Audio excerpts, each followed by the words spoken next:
stream. You know what happened last time? The connection lost for 1 second and the whole stream got cut off. That means that there's a 1 second stream on my timeline on Twitch here.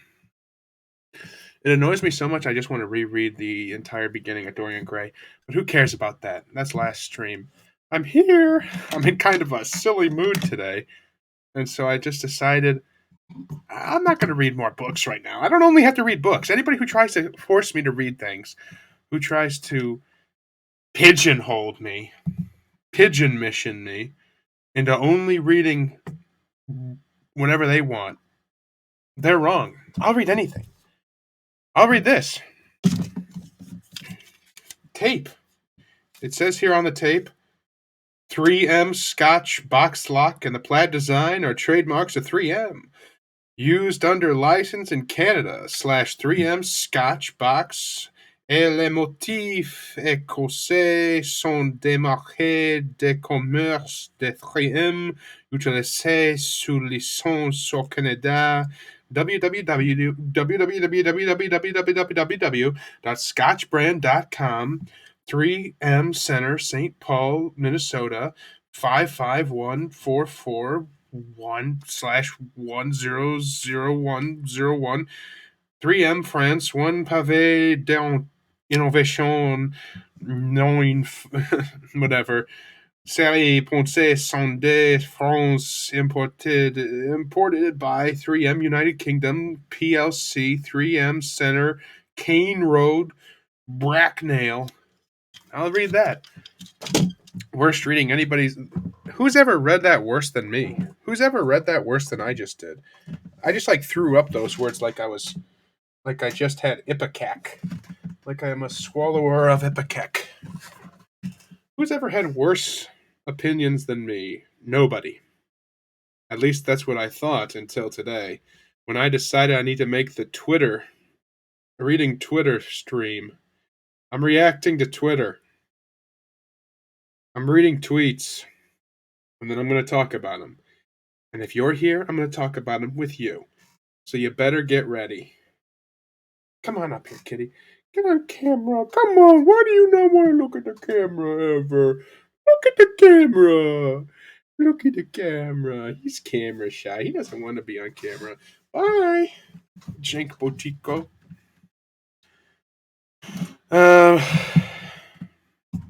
I was trying to clickbait my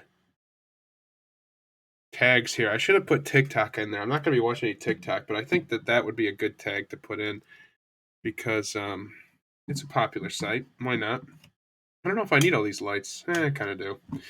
With the light behind me, it's hard to tell. Anyway, I never have ever gone on Twitter before. Not even, well, I have a Twitter mostly just to announce streams for this, which I don't even do right. Didn't even announce this stream on there. Oh, you know what I'm going to do? Look, what is this? Oh, wait, you can't see my stream. That's not right. That's not right. That's not right. Where am I?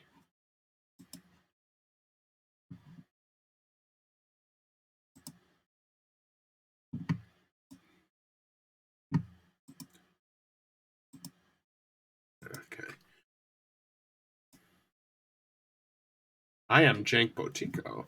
Okay. Wait.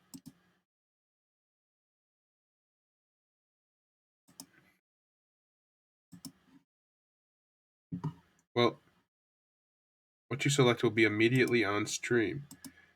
No, it's not. No. No. Why do you have to lie to me, Twitch? Why do you have to tell me lies?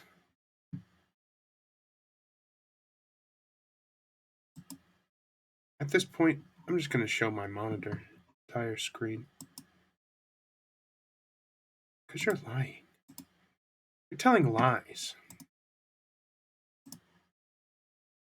Oh, okay. It is here.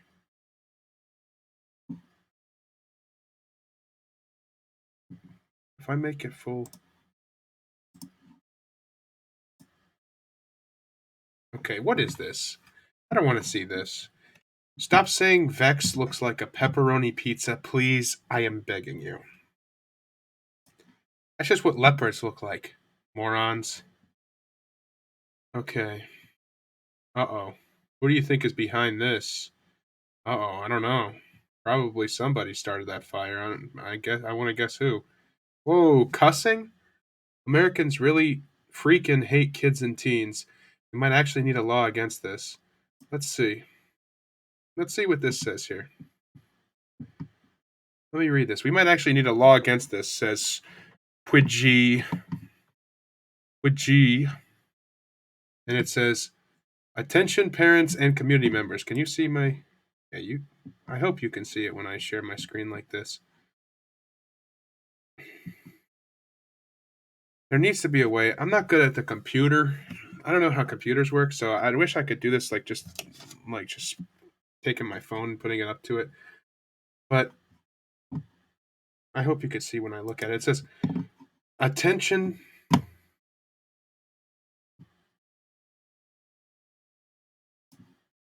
It says here, attention parents and community members. Policy for minor. Oh, it disappeared. It's gone. Okay. That's fate. I shouldn't read it. Okay, I understand. I understand. No, what I wanted to get out of here. I don't know how Twitter works. And where's my phone? Why is it going crazy somewhere? Oh, here it is. I'm sorry. I'm insane. Oh, happy. Wait a second. What does this just say? March 19th. Oh my goodness, it's getting so big. You know what? I actually kind of like it big. Happy March 19th was International Read to Me Day? Are you kidding me? Oh, Mr. Beast.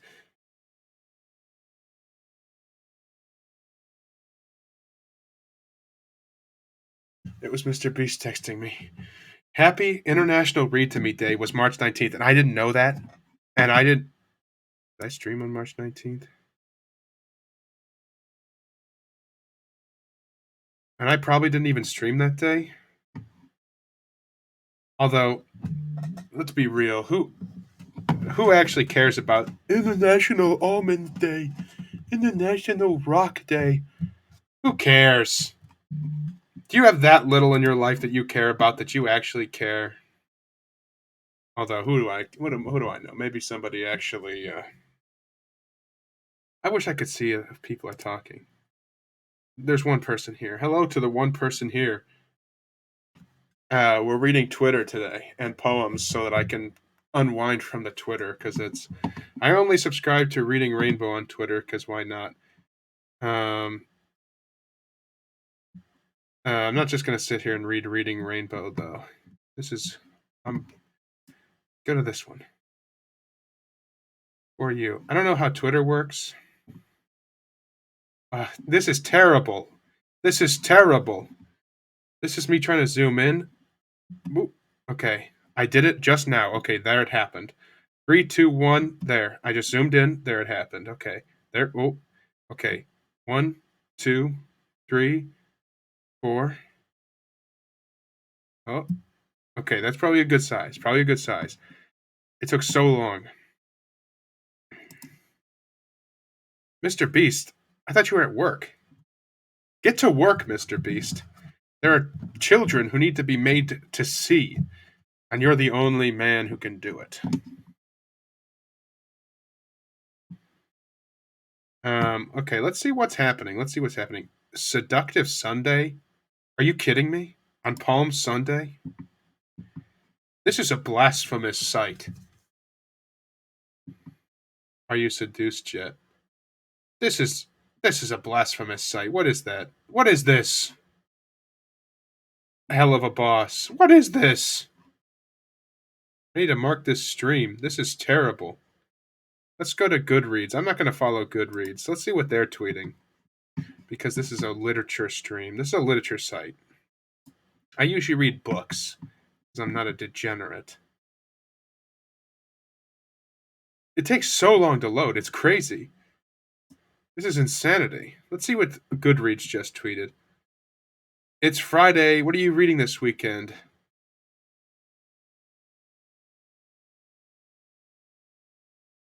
We're James, a retelling of Takes on Smart D-word Mark. James. I wonder, from the POV of the iconic character Jim. That's his name, Jim.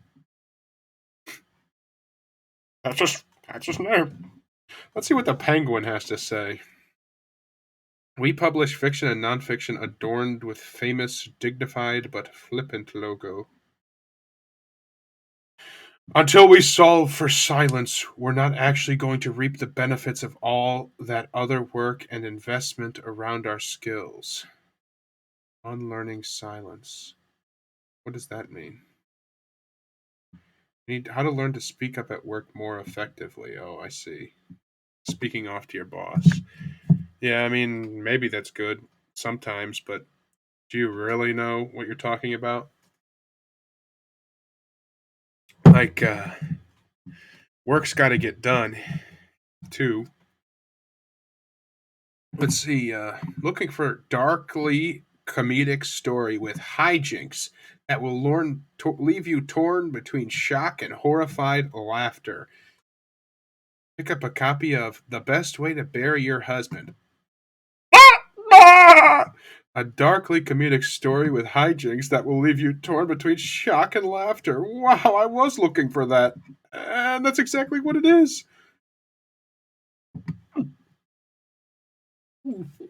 Despite their vital importance to biodiversity research, herbaria are undervalued and increasingly endangered. No, not herbaria. This novel's words are they're well chosen words. The sentence is dazzle. This is this right here. The worst thing you can say to a person about their book. Your words were well chosen. If somebody said that to me about something that I wrote, what's grok? What is that? Oh, I know what grok means. Understand. Grok something. Grok means to fully understand. I know what grok means, to understand something on a such a level that you fully deeply understand it. What are you talking about? That's not what grok means. Advanced AI. So this thing has intelligence then. This thing has it's artificial intelligence. It's not just a learning algorithm, it's actual intelligence. So it has capacity for creativity then? I don't think so. What's the latest on CRISPR applications? MK Ultra's authorized. I can't read all these.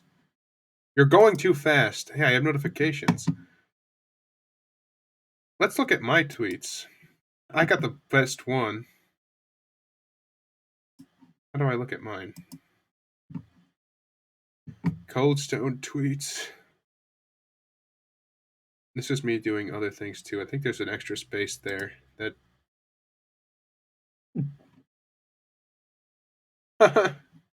That's hilarious. Oh, that wasn't good. Vivarium, good movie. This one's a quote from me. It says, "Sorry, no stream tonight because I have an excuse. Tomorrow night we learn to sew a button." I have an excuse. Ghost emoji. All right, what was I gonna do? Oh yeah. I was gonna tweet.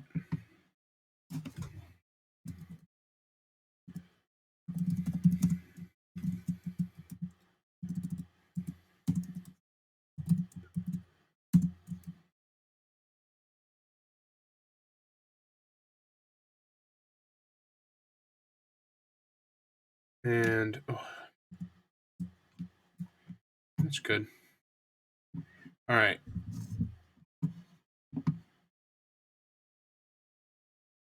Kitty, you're so loud. All right, I need to find. What is this? What is this? I don't care. I'm not going to read that. I'm going to read something more interesting. I have 11 posts and 11 followers? I'm famous. I don't have any verified followers, but all right, you guys follow me. Well, now I'm gonna. Well, let's see. Roxy et moi posts. This is this is not right.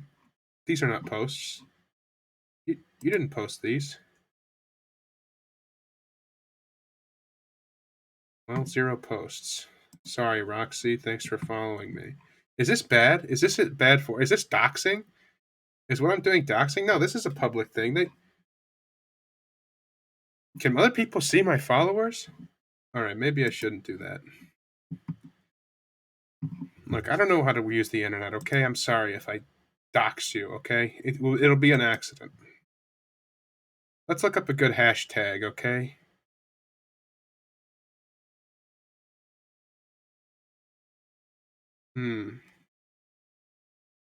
What's a controversial hashtag? Because I'm not just going to look up like literature or something, because that's not going to be at all interesting, even in the slightest. There won't be any controversy, nothing to discuss. Let's just look up. Oh, I know. I know it'll be controversy. This'll be good. Feminismo.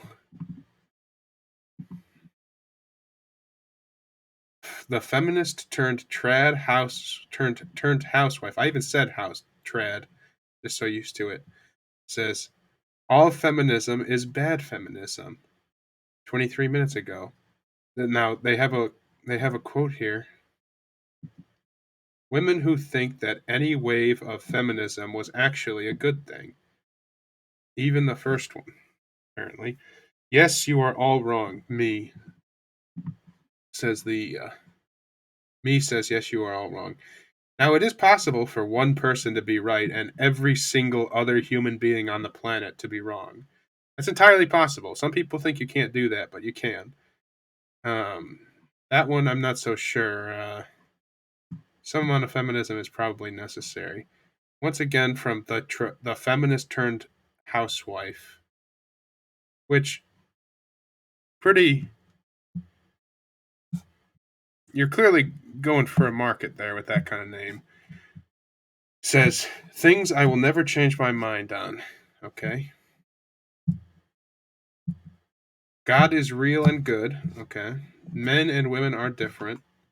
That one, okay, that one is interesting to me. I'm trying to figure that out myself because I've been kind of writing a book about men and women a little. It does when growing up, and I'm still kind of think it to some degree. I don't know why I'm not looking at the camera. Probably pretty awkward. I always thought that am I sharing the screen when I don't? 1 second. If I do this, okay, yeah, you can see it. I'm so worried about sharing my screen. It's so. I like this picture. She's reading the dog is reading to her, but uh, when it comes, I always thought that growing up that there is so much variation between every human being that it was very hard to generalize for something like gender. But then you see a lot of people in each gender acting in very similar ways. Generalizations exist for a reason. I'm not saying that. Generalizations based on information is all I want to see. But it's very hard to gather information about men and women because it just relies on self reporting, which requires interpretation, which makes it hard to. It's hard on this specific thing because the interpretation there is what you're trying to measure. Not necessarily the answers, but the interpretation, the way they interpret things, is what you're trying to answer, is the way that men and women interpret things different. So they could give you the same answer, but it could be they interpreted it differently to come to that answer. Very difficult. Now these are things that this person will never change their mind on. Not me. I'm not saying that. I know you people on the internet don't understand subtlety, don't understand that one person can believe or not even believe things. They might have no opinion on something. Feminism is evil. Clip that. Babies are not expensive. Well, I guess they don't have to be. Women were happier before feminism. Clip that. Traditionalism is good. Marriage is wonderful. Probably on that one. It probably goes both ways. I mean, good marriage is good, and bad marriage is bad. I don't understand. But it is, but wonderful for society is that might be what she means. But I guess that would be kind of rude of me to assume what she means. Kind of, kind of misogynistic. Am I right? Children are most important. Well, we're all children. Um, uh-oh. Things are getting political here. Are we just going to ignore the fact that Palestinian women are getting raped on a daily basis? I'll add that. We just going to act I assume are we just going to act like it's not happening? So it's feminism until it's a Palestinian woman, right? You feminists disgust me to my core. May Allah deal with y'all for y'all's silence. Well, geez, man. How am I ignoring that? I don't live there. And how is that a? I'm ignoring it too. I'm not. I don't identify as a feminist necessarily. I'm not ignoring it. I just don't. It's not relevant to me. I don't understand. I guess it's a problem, but is every single person supposed to deal with every single problem around the world? I don't understand. What do you mean by that? I wish I could talk to these people. Really. I guess I could DM them. No, I'm not going. I'm not going further into that one. Um, why is this all anti-feminist stuff? I was expecting pro. So we've gone. Okay, so when I was a kid, conservatives were the bad guys. Okay, which when I say bad guys, I just mean they were the ones that had the cultural power, and thus you had to rebel against them in order to get to the middle ground. Which nobody wants to admit it, but the middle ground is always right. Not always. Okay, sometimes you need to, you know, sometimes somebody is just straight up wrong, but you need to be able to reach a middle ground between people to some degree. I'm not saying if one person is saying kill all X, well, maybe kill some of them. No, sometimes you can't do that. But extremism is bad. Avoid all extremes, as the Bible teaches us, Ecclesiastes. Hey, Bible. Uh, but then it flipped to be liberals being the bad guys, where they went too far socially. And now it might be, well, it seems like the flip is starting to happen. It's always a pendulum. Whenever one side of extremism starts to take control, the other one will take it in the end. That's what America's like. It's a bipolar country. But whenever you see one form of extremism, that's how you know it's time to prepare for the opposite. Its opposite is going to react even stronger than that form. That's why I hate these people who are proud extremists on the internet.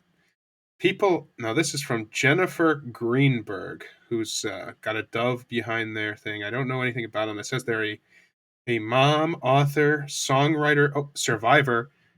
They must be pretty old. They survived the Holocaust. Debut book, Not Forsaken: A Story of Life After Abuse. Okay. People often act like Abigail Adams era feminism is obsolete.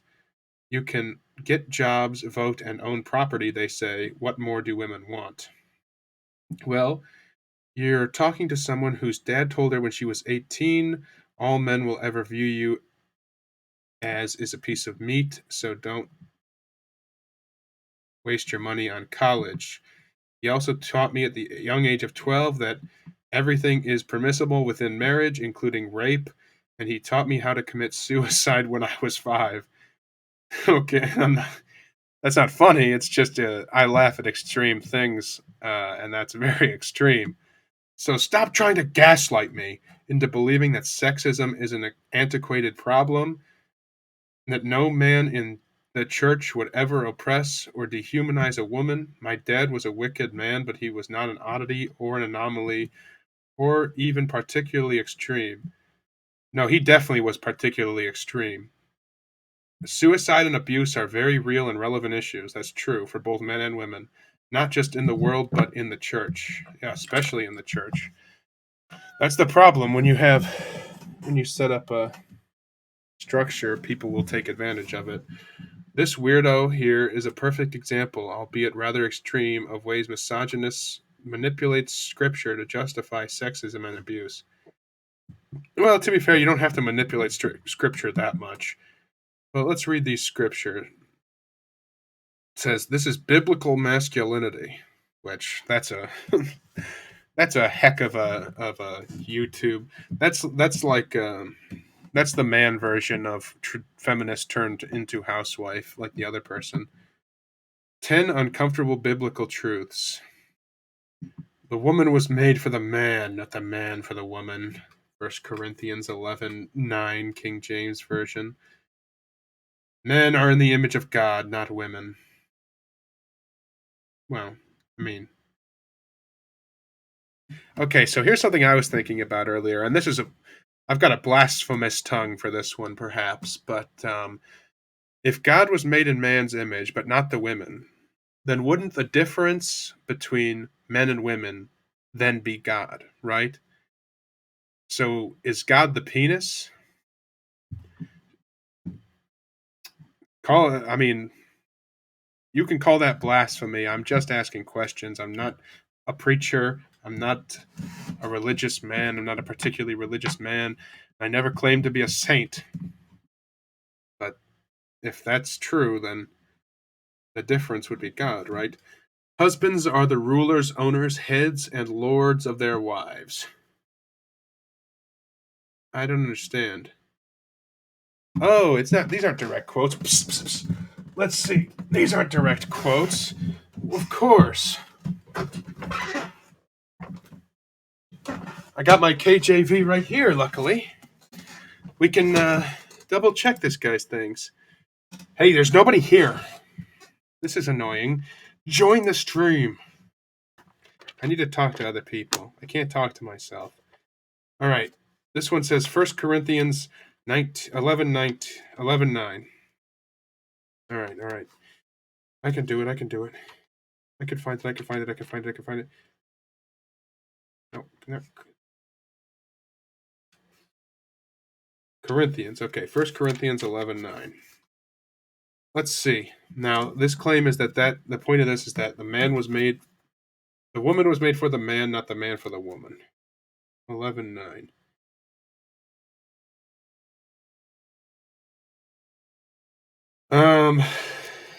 1 Corinthians 11:9, King James Version. Same thing I'm reading right now. It says, "Nevertheless, neither is the man without the woman, neither the woman as without the man in the Lord."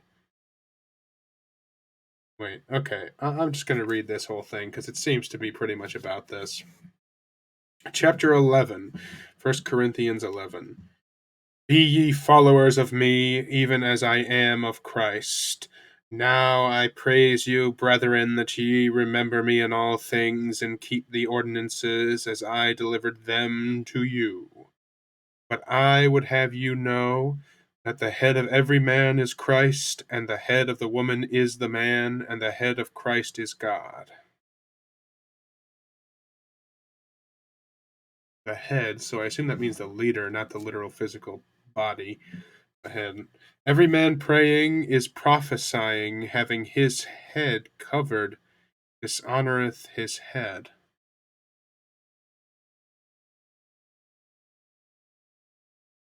Prophesying, having his head covered. But every woman that prayeth or prophesieth with her head uncovered dishonoreth her head, for that is even all one as if she were shaven. KJV, man.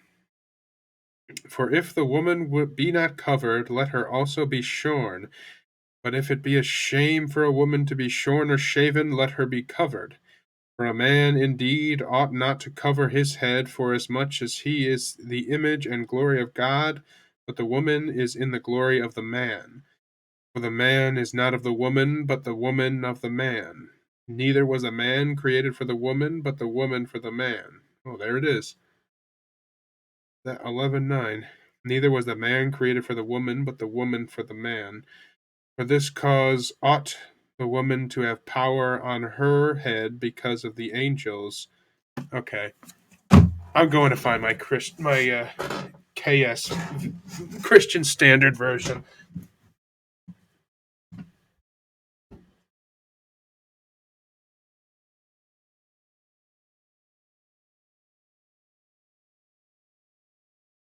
Ah, I almost fell. I almost died walking over here. Let's. Okay. It's Sacred Sunday, Mr. Beast. We gotta read. It's Palm Sunday. We gotta do this religious stuff. Corinthians, 1 Corinthians 11. Okay. Now, this is mostly instructions about head coverings, is what Christian Standard Version says. Now, if you say that KSB, Christian Study Bible, Christian Standard Bible, whatever, might say, oh, that's not real. Only the King James Version is real. Jesus loves me, this I know, for King James told me so. Now I praise you because you remember me in all things and keep the traditions just as I delivered them to you. But I want you to know that Christ is the head of every man, and the man is the head of the woman, and God is the head of Christ. Every man who prays or prophesies with something on his head dishonors his head, but every woman who prays or prophesies with her head uncovered dishonors her head, since that is one and the same as having her head shaved. So if a woman's head is not covered, her hair should be cut off. But if it is disgraceful for a woman to have her hair cut off or her head shaved, she should be covered. A man, in fact, should not cover his head, because he is God's image and glory, but woman is man's glory. For man did not come from woman, but woman came from man, and man was not created for woman, but woman for man. This is why a woman should have a symbol of authority on her head, because of the angels. However, in the Lord, woman is not independent of man, and man is not independent of woman. Well, there you go. Woman is not independent of man, and man is not independent of woman. For just as woman came from man, so man comes through woman, and all things come from God. Judge for yourselves. Is it proper for a woman to pray to God with her head uncovered? Judge for yourselves. There you go. I think it's fine. Does not even nature itself teach you that if a man has long hair, it is a disgrace to him? No? What about lions? But that if a woman has long hair, it is her glory? No? That's not what that teaches. For her hair is given to her as a covering. But if anyone wants to argue about this, we have no other custom, nor do the churches of God. So it's just a tradition. It even just says that's just a tradition. I mean, traditions change. Whatever.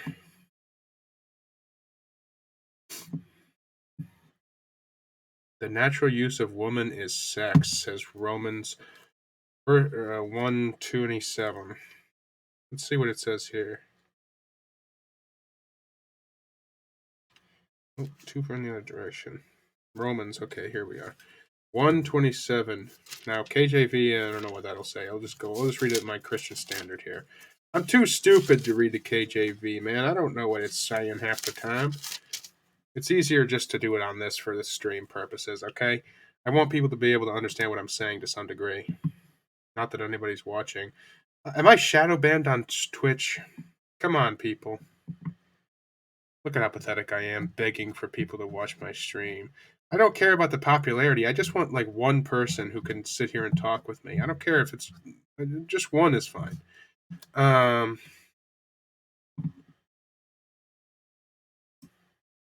I know Mr. Beast isn't here. The natural use of woman is sex, says what Romans first 20. What was that? 27. It says, from idolatry to depravity. This is why God delivered them over to degrading passions. For even their females exchanged natural sexual intercourse for what is unnatural.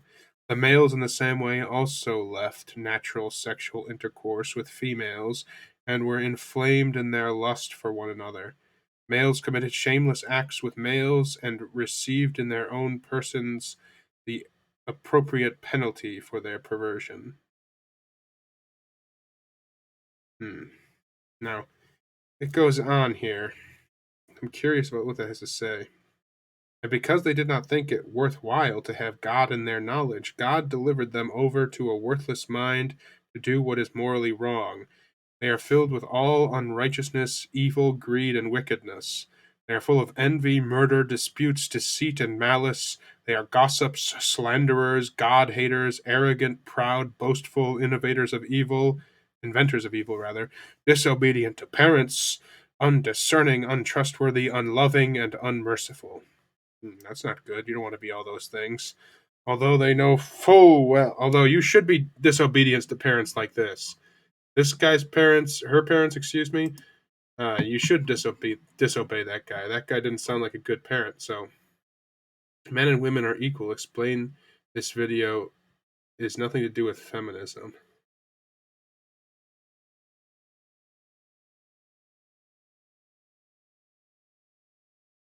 She cut the cord. A man could make that mistake too. Let's be real. Don't try to pretend like a man couldn't make that mistake ever. White feminism. This is Ray. This is from Ray. White feminism is so incredibly harmful because why does it only extend to first world issues and not pushing to send hygiene products that are so desperately needed by Palestinian, Sudanese women, etc.? Yeah, I guess. I don't know. Why is it that obsessed with that? Probably because the people who are white live here, and so they focus on their own problems, like everybody does. Ask Aubrey says, it's as if they have no access to Google to even look up the definition of feminism. Let's look up the definition of feminism. You see this when I do this? Yeah, you do. It says, the advocacy of women's rights on the basis of equality of the sexes. Okay. So equality of the sexes is what we're looking for here. That's the goal. Not superiority of any sex. Equality of the sexes. Okay. I don't think when women originally fought for feminism, they fought to lose their slow mornings raising their own children.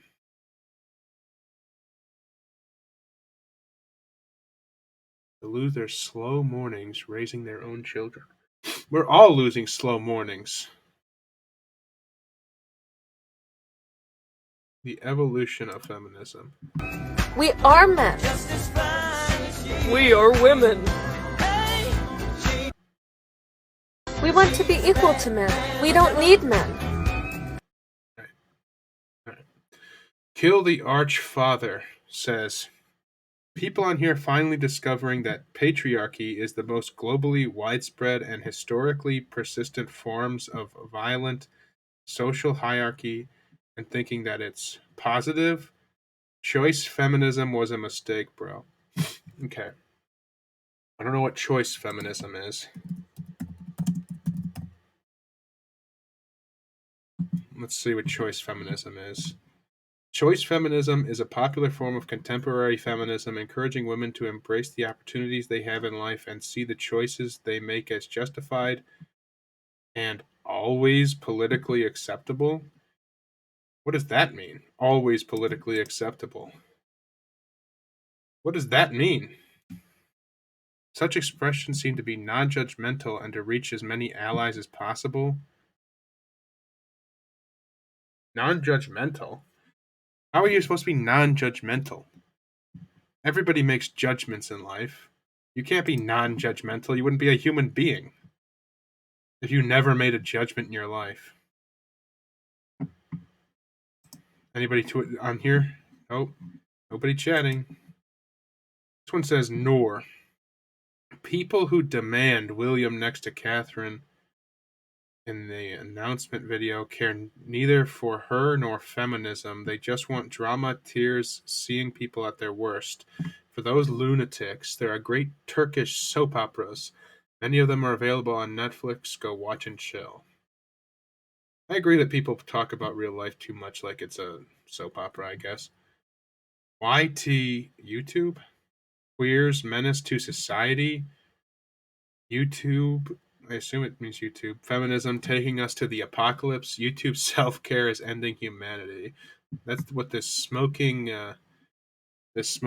duck says about these things. Cool opinion, yo. Sweet opinion. I don't care. This pic speaks volumes of current society. We indoctrinate male with gynocentrism. While simultaneously arming females with misandric feminism.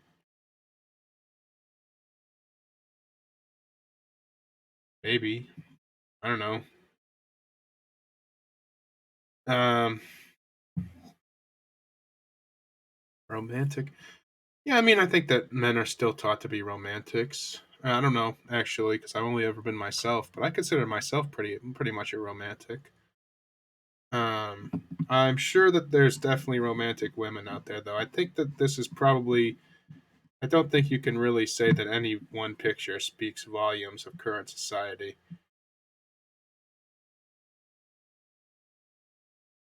This one is Ona, but okay, whatever. Battle publicist. This is a publicist here who says, need her in a way that will set back feminism to thousands of years. Set back feminism to thousands of years? You can get rid of the two. It doesn't need to be there. Set it back to thousands of years. And what do you mean you need her? You want to... I don't understand. Thank you for censoring what needs to be censored. Because she's a publicist. This stuff all seems so boring. I don't understand why people are on here. I desperately need him in ways that are concerning to feminism. I don't understand. How is that concerning to feminism, which we said was equality of the sexes? I hate to tell you this, but men are allowed to drool over women. So why shouldn't you be allowed to drool over sexy men? That is feminism. Is it not? Didn't we just look at the definition? Equality of the sexes? What are you saying? You want him to... I don't understand. I don't understand. Lots of men and women still blame feminists for feminism instead of blaming the men that created the need for feminism. No, this one, okay, this is an argument I actually hear a lot, that teach men not to abuse women. Be real. Let's be real here for a second. Evil exists in the world. You can't stop that. That's impossible to fight. Well, maybe one day, but you can't think that you're going to win. You're not going to be the one who you're not going to be the one who lives in the time where we triumph over all evil, okay? You have to prepare yourself. You have to just saying there shouldn't be violence towards anybody. It's true. We shouldn't have violence in the streets. It doesn't mean you shouldn't learn self-defense. It's ridiculous. It is absolutely ridiculous. Just saying it shouldn't exist. There's no way to stop it from existing. It's always going to. Get this. That's romanticism. Get this unrealistic, idealistic romanticism out of your mind, saying stop rape. It's not going to stop. It can slow down if you educate people enough, because people who tend to be well educated tend to be less violent, apparently.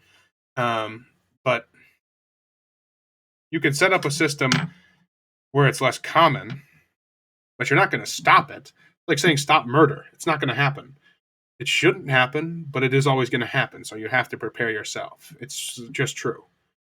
Anybody who argues with me, I'd love to hear it, but I love hearing arguments, but man, I just don't understand that one. I think that's really silly. I think learn self-defense. This one is from Daisy Wilson. Rosebud! I promise in my life, no matter the setbacks, I will always seek servitude, slavery, and service. This is who I am. Always reject feminism and keep hoping to find a home. Seek servitude, slavery. Well, if that's what you're into, I guess you should be free to do that. Same way men should be free to do that, I guess. Although it's not very likely that you're going to find a woman to subject you. I don't want to react to videos. This is modern feminism talking. No, that's a gif of a dancing woman. Men, always ask these questions when you are on a date. This is from Masculine Class here, who's got that MLK. It's MLK. So, this is from MLK, apparently. Men, always ask these questions when you're on a date. If she has children or not. That's a good question to ask. It's a big part of a person's life to know that. What will she bring to the union? Well, what kind of date is this? Because that's a pretty heavy question. I guess ask it of yourself. Her family structure? I guess it's good to know that. Does she drink or smoke? I guess that's important. True. What does she think of feminism? Don't just pick her, vet her properly. Well, that's true. That is true, I guess. I don't know what do you mean by that? It seems a little bit weird, but what does she think of feminism? I mean, I guess if it doesn't align with your views on feminism, it's definitely a good thing to probably not. I don't know. If you can get along with somebody who disagrees with you like that, then go for it. But yeah, I mean, you should be judgmental on dates. That's the point of dates, right? To figure out if you're going to be happy with the person. I've got to say, I was setback feminism at least back a couple hundred years. It says Kylo. Boring, stupid thing, boring. Oh, it's our good friend. It's our good friend, housewife turned feminist, or no, all the way around. Feminism hasn't given women freedom; it's given them loneliness. Well, maybe that's true of you. I'm sure that. Well, maybe that's. I don't know. Maybe. Them loneliness. I don't know. Maybe. I don't know.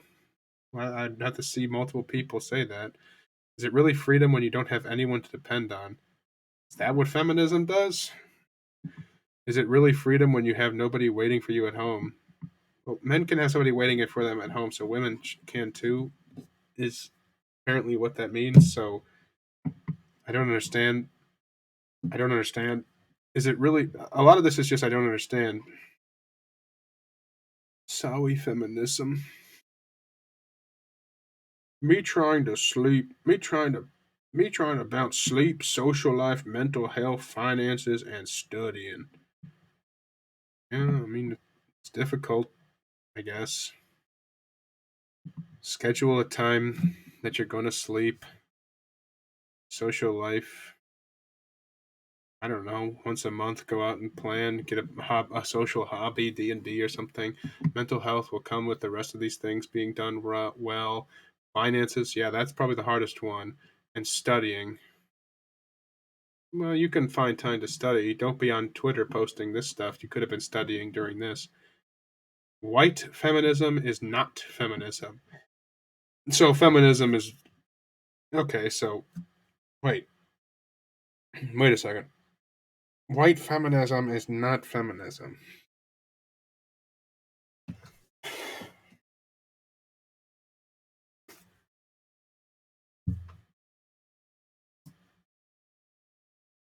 When I click on my Twitch, it jumps to the point of the page where I am now. Is my whole screen frozen when I'm off the screen? I just can't handle this. I gotta look. Where's my phone? I gotta look.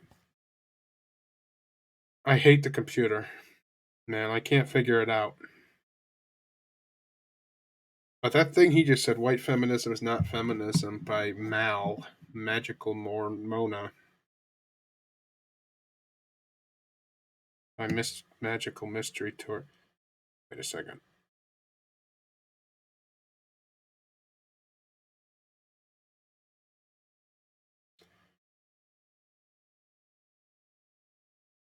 Hello? Can I see my stream?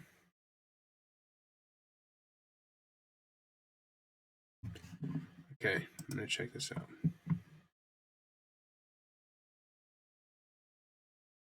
Okay. You can see me and see that, okay. Alright. I had to know. I'm sorry. I had to know. Paladin, yeah. Who cares? Well, I guess not who cares, but that's not what that means. Feminist icon, keep their when women in Palestine, Sudan, and the Congo are raped but jumped at the opportunity to call everyone misogynistic when Margot Robbie didn't. Yeah, I agree. People care about first world problems. That's not new. And I guess it's not even. I mean, I guess it's good to call them hypocrites because you really shouldn't care. Feminism is strictly for women and girls, not interested in whatever else you people are doing. I don't understand what that means. These people on here can't get their ideas across. What is this? My feminism is strictly for women and girls, not interested in whatever else you people are doing. Who's the you people? The women and girls? You're not interested in what they're doing? Or do you mean whatever other people are doing? Learn to write, superstar sis. I will speak. Yeah. Funny. I'm going to go to men's rights activists next. I'm going to get both sides. A main reason people hate radical feminism is because it deals with the everyday drudgery of women's lives rather than mitigating extreme violence, exposes the non-ideological as ideological, the personal as structural, and the universal as particular and marked. Okay, this one's actually written so I can get an idea across. Shreb. The main reason people hate radical feminism is because it deals with the everyday drudgery of women's lives rather than mitigating extreme violence.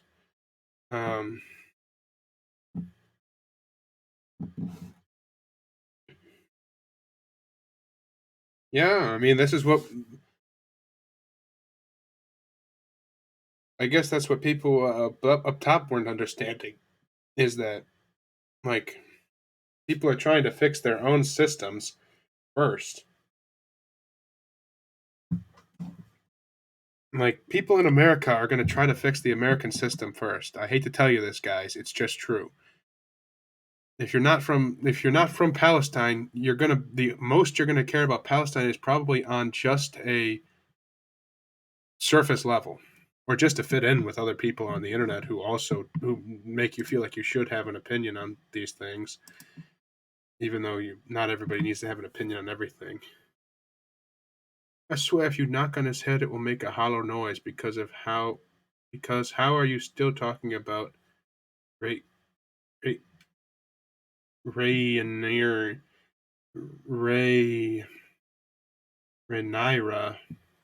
and feminism on a tweet about Succession? The show? No. If we're advocating for firstborn gets the crown, then Rhaenyra is queen. Viserys' line is completely pushed back, and Bael is the rightful heir. What is this? Is this somebody from like medieval France? What is this? Is this like medieval France in a reverse world where where women took the line? This is the thing. This is the thing people like to nor about Renaya, book or show. Okay, this has got to be from.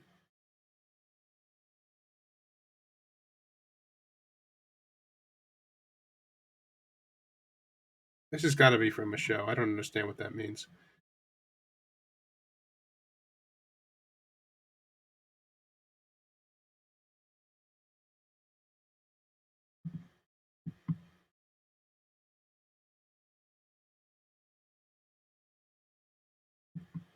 All right. Here's what this person, KK Slider, says. This is to men. This person is realistic, practical, and sarcastic. My superpower is sarcasm. Marry a woman who wants a wife, not a woman who just wants a husband. Read that again. Okay. Marry a woman who wants to be a wife, not a woman who just wants a husband. Read that again. Okay. Marry a woman who wants to be a wife, not a woman who just wants a husband. Read that again. Okay, fine. Marry a woman who just wants to be a wife, not a woman who wants a husband. Read that again. I'm not reading it again. I don't care how many times you ask. A woman who wants to be a wife. This is not really from a book, I don't think. I don't think this is really from a book. I think that they edited that in. Why is it like that? Why do they put it in a fake book? Maybe it's really from a book. I don't know. No, that's not from a book. That's just on there. Why? Why do they do that? I don't understand. Because look, there's the text of the book. It doesn't look anything like this. Is that supposed to make it seem more smart or something? A woman who wants to be a wife is a woman who's willing to provide, protect, and fulfill your rights. She is ready to do whatever she can to make things work. A woman who just wants a husband is a woman who's only thinking about what you can do for her and not what she needs to do for you. Okay. Marry a man who wants to be a husband, not a man who just wants a wife. A man who wants to be a husband is a man who's willing to provide, protect, and fulfill your rights. He is ready to do whatever he can to make things work. A man who just wants a wife is a man who's only thinking about what you can do for him and not what he needs to do for you. Yeah, I mean, I guess that's true. If you're just looking for a trophy husband or wife, I just read that in. That was annoying me. I just read that in with both pronouns too. I don't know. I feel like everybody should do that. But yeah, I mean, I guess that's true. You don't want somebody who just wants a trophy husband or trophy wife. Boring, boring, boring. Boring, boring, boring, boring, boring. Blah, blah, blah, blah, blah, blah, blah, blah, blah, blah, blah, blah, blah. Okay, this is all annoying me. We need to get to a poem. We need something more. Come on, people. Let's get to a poem. This is getting ridiculous. These people annoy me. They don't know what they're talking about. All right. Let's just read some Keats. Some John Keats poems. Like I said, I'm a romantic, so let's read the romantics.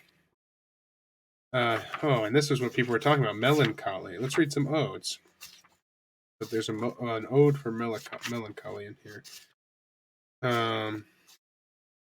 Whatever. I'll find an ode on melancholy. Oh no, not to Lethe, neither twist, wolf bane, tight roots for its poisonous wine, nor suffer thy pale forehead to be kissed by nightshade, ruby grape of Proserpine, make not your rosary of yew berries, nor the beetle, nor the death moth be your mournful Psyche, nor the downy owl, a partner in your sorrow's mysteries. For shade to shade will come too drowsily, and drown the wakeful anguish of the soul. But when the melancholy fit shall fall sudden from heaven like a weeping cloud, that fosters the droop-headed flowers all, and hides the green hill in an April shroud, then glut thy sorrow on a morning rose, or on the rainbow of the salt sand wave, or on the wealth of globed pennies. Or if thy mistress some rich anger shows, imprison her soft hand, and let her rave, and feed deep, deep upon her peerless eyes. She dwells with beauty, beauty that must die, and joy, whose hand is ever at his lips, bidding adieu, and aching pleasure nigh, turning to poison while the bee mouth sips. Aye, in the very temple of delight, veiled melancholy has her sovereign shrine, though seen of none save him whose strenuous tongue can burst joy's grape against his palate fine. His soul shall taste the sadness of her might, and be among her cloudy trophies hung. Kind of feminist. I should be showing these poems on screen. This is something I was thinking the other day, is that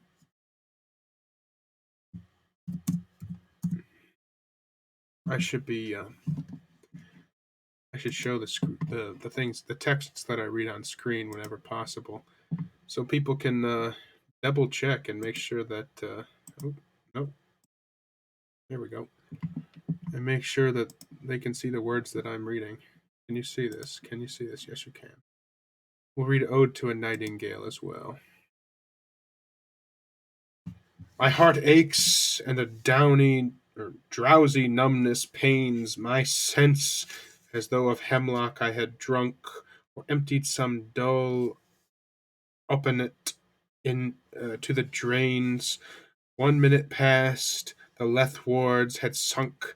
'Tis not through envy of thy happy lot, but being too happy in thy happiness, that thou, light-winged dryad of the trees, in some melodious plot of beechen green, the shadows numberless, singest of summer in full-throated ease.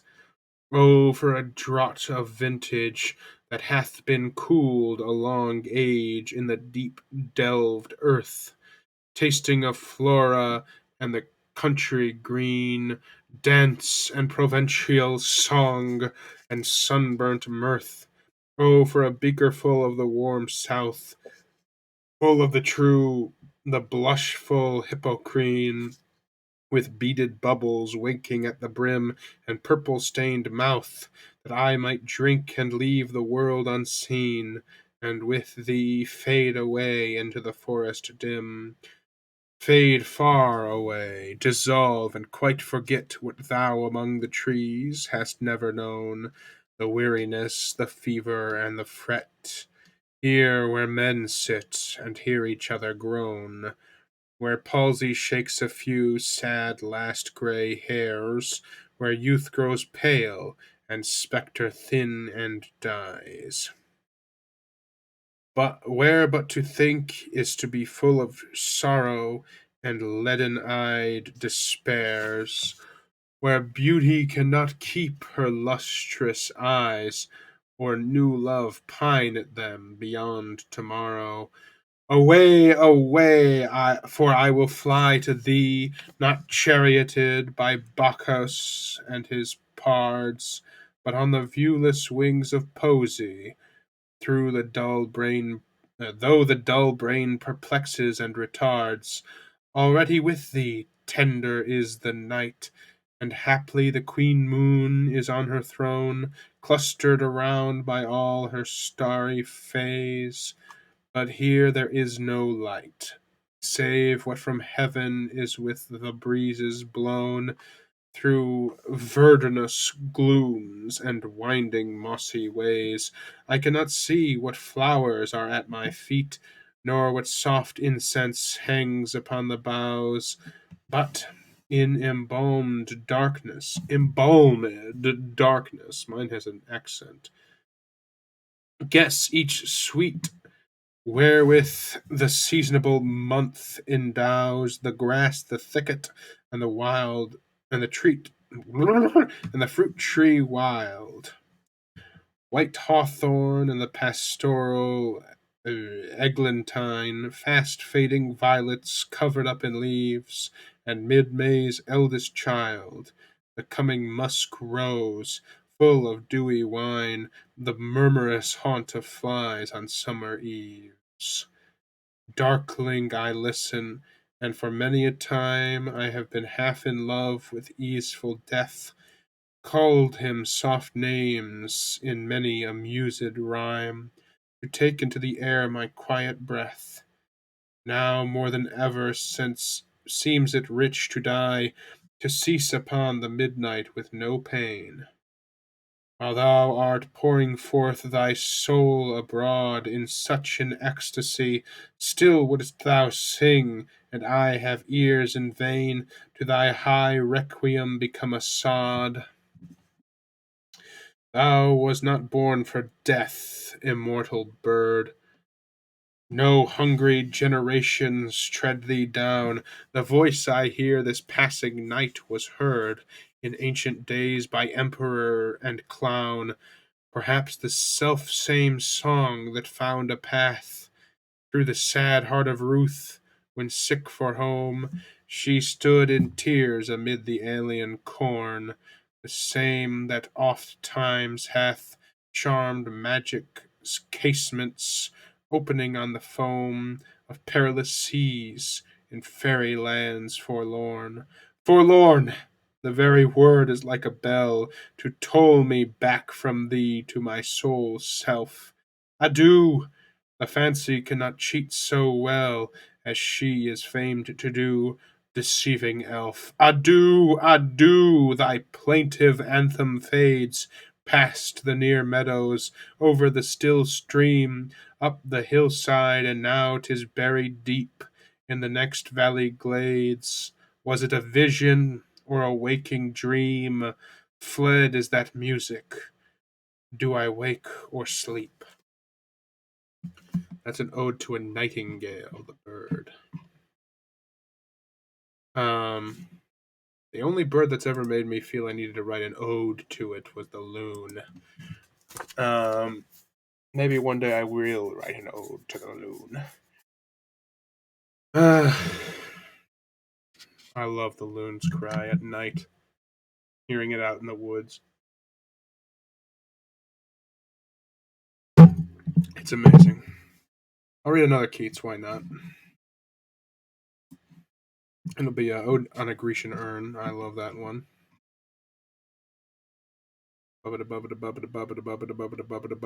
There we go. Fact checking John Keats. Do we really need to? Thou still unravished bride of quietness, thou foster child of silence and slow time, sylvan historian, who canst thus express a flowery tale more sweetly than our rhyme. What leaf-fringed legend haunts about thy shape, of deities, of mortals, or of both, in Tempe or the dales of Arcady? What men or gods are these? What maidens loth? What mad pursuit? What struggle to escape? What pipes and timbrels? What wild ecstasies? Heard melodies are sweet, but those unheard are sweeter. Therefore, ye soft pipes, play on, not to the sensual ear, but more endeared. Pipe to the spirit ditties of no tone. Fair youth, beneath the trees, thou canst not leave thy song, nor ever can those trees be bare. Bold lover, never, never canst thou kiss, though winning near the goal, yet do not grieve. She cannot fade, though thou hast not thy bliss. For ever wilt thou love, and she be fair. Ah, happy, happy boughs that cannot shed your leaves, nor ever bid the spring adieu, and happy melodist, unwearied, for ever piping songs for ever new. More happy love, more happy, happy love, forever warm and still to be enjoyed, forever panting and forever young, all breathing human passion far above, that leaves a heart high sorrowful and cloyed, a burning forehead and a parching tongue. Who are these coming to the sacrifice? To what green altar, O mysterious priest, leadest thou that heifer lowing at the skies, and all her silken flanks with garlands dressed?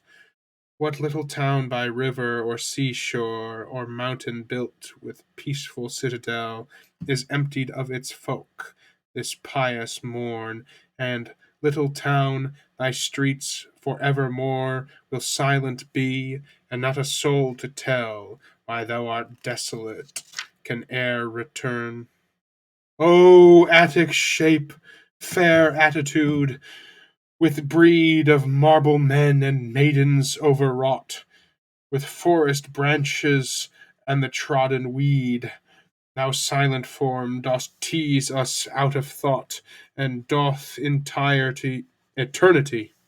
Cold pastoral, when old age shall this generation waste, thou shalt return, in midst of other woe than ours, a friend to man, to whom thou sayest, Beauty is truth, truth beauty. That is all ye know on earth, and all ye need to know. Beauty is truth, truth beauty.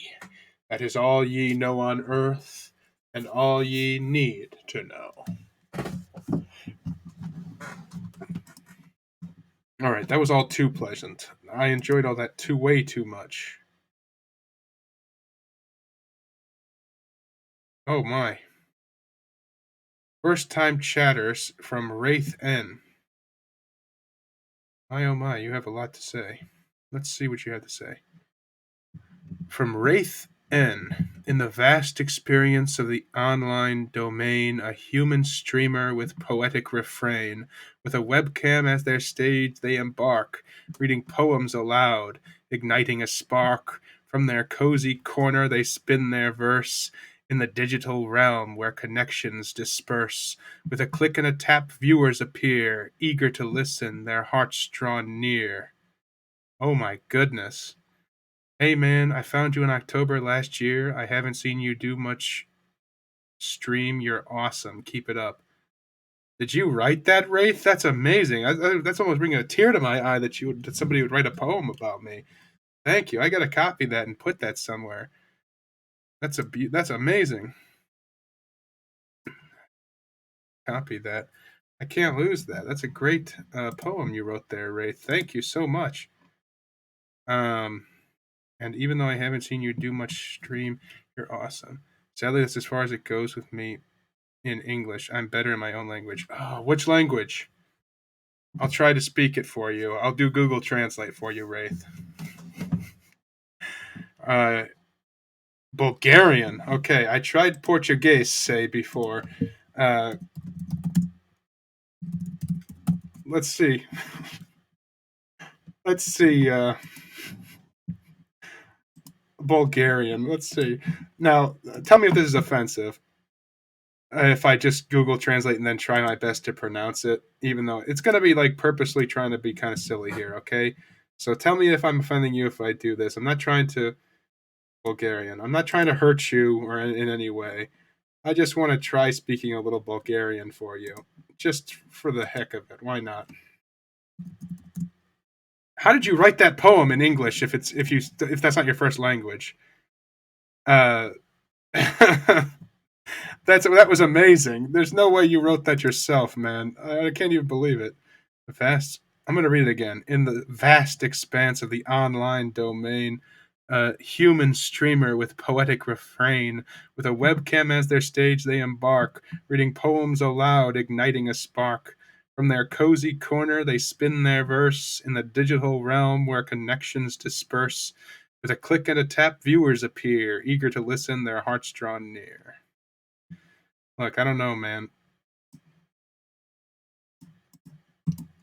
If you actually wrote that, then you don't give yourself credit. You're pretty good at English. Um, even if you didn't write it. Oh boy, this is gonna be hard.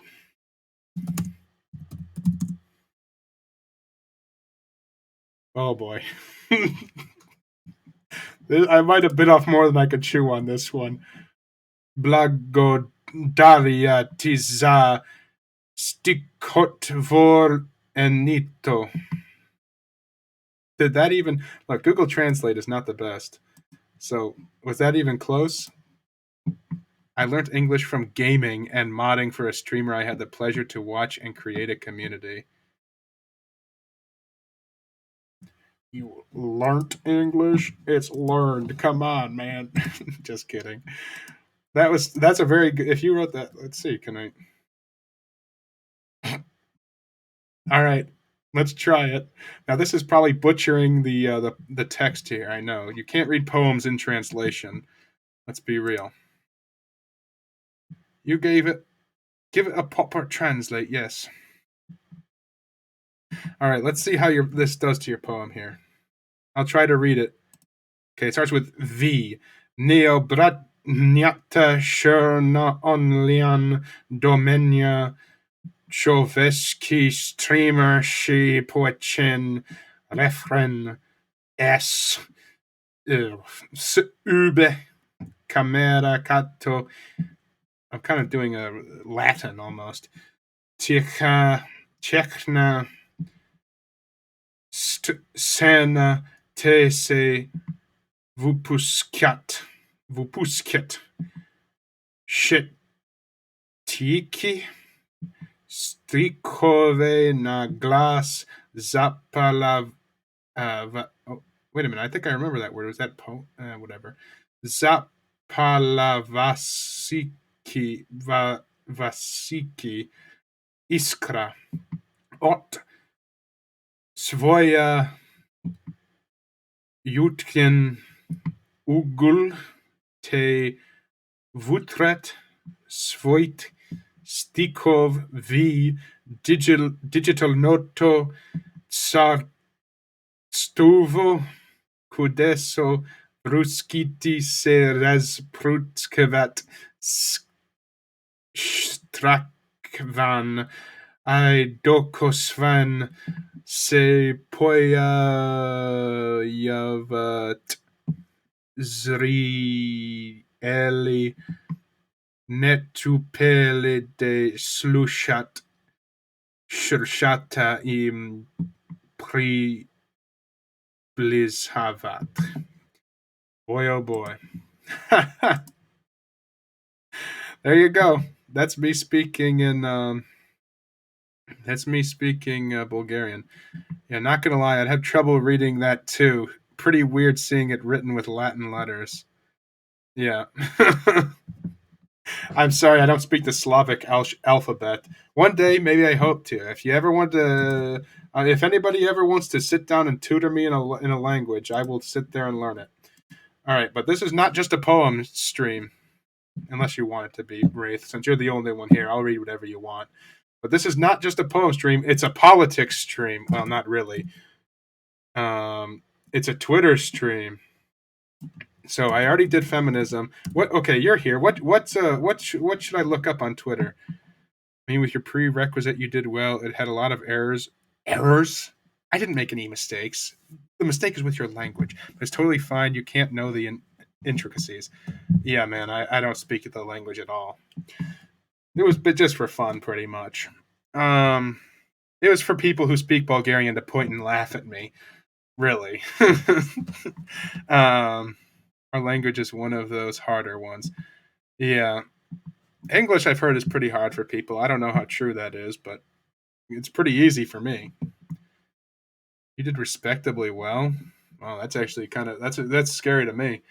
All right, Wraith. The point of this was I was reading tweets, and then when I get tired of reading tweets because they're so disgusting and horrible, I would switch over to poetry because it's beautiful.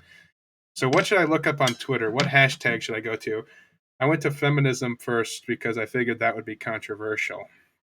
I like things. I want something that's controversial and can spark a lot of discussion. What should I look up on Twitter? Wraith. Oh, should I do Bulgaria? That might just be sad, honestly. I don't know what's happening in Bulgaria. I've never been there, but I feel like the American brain. Show me Twitter ain't that popular here, so you pick it for me. Let's see what happens. All right, let's go to Bulgaria. That's crazy. Did you? I'm still thinking about that poem, man. The Republic of Bulgaria. Let's see what your government is tweeting.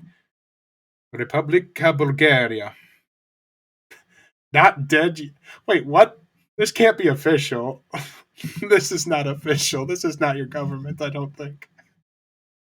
But this is still at Bulgaria, but it's not. There's no check mark next to it, so I don't know who is this. Like, is this your president or something? Is somebody sitting in your government building posting this? That's a yeah. There's a lot of followers, and it's just not dead yet. Oh, you all missed me, did you? Ooh. Oh, this okay. Not so funny anymore. Okay, well, yeah, that's all just said. This is what I was worried about. It was just going to be stuff about dead people dying. I'm not trying to make fun of that. Oh yeah, there were those earthquakes last year.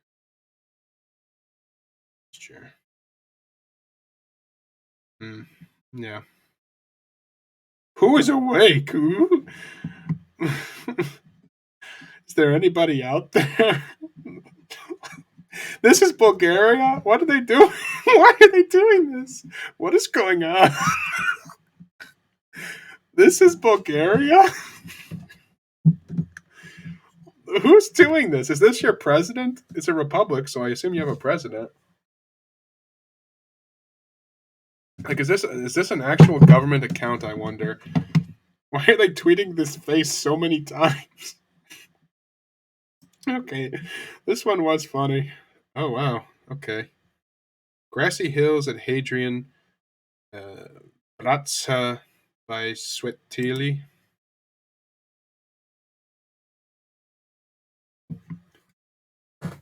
That could be anywhere. That could be many places in America. This is just what America looks like, too. I don't know, actually. Yeah, I don't know. Maybe not as much. If this was America, you'd see big signs, Walmart, McDonald's.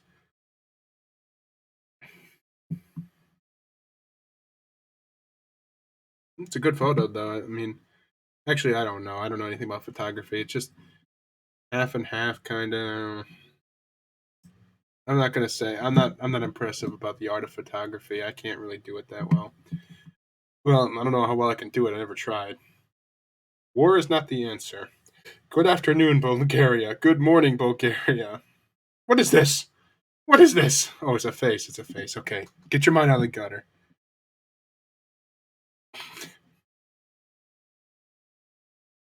Why does this just tweet faces?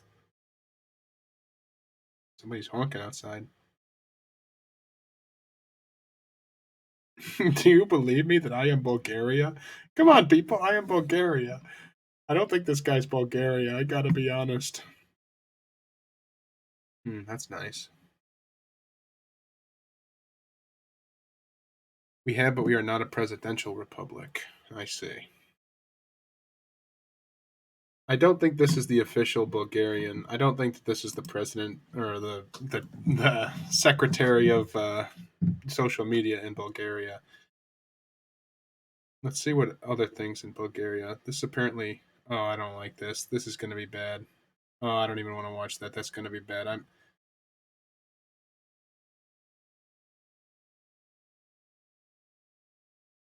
I'm scared of these videos about Russia and stuff, man. I don't want to. I don't want to accidentally show people something. It's all about this train. Okay, it's all about that. It's just all about that. Um, let's see something interesting. This one, okay. Wraith. Oh, I got a good nature one. IG Elon I guess Elon tweeted, I think, about how one place in Bulgaria reminded him of Elden Ring. Maybe try Belogradchik Fortress. All right, I'll look up Belogradchik Fortress. Elon tweeted about Bulgaria.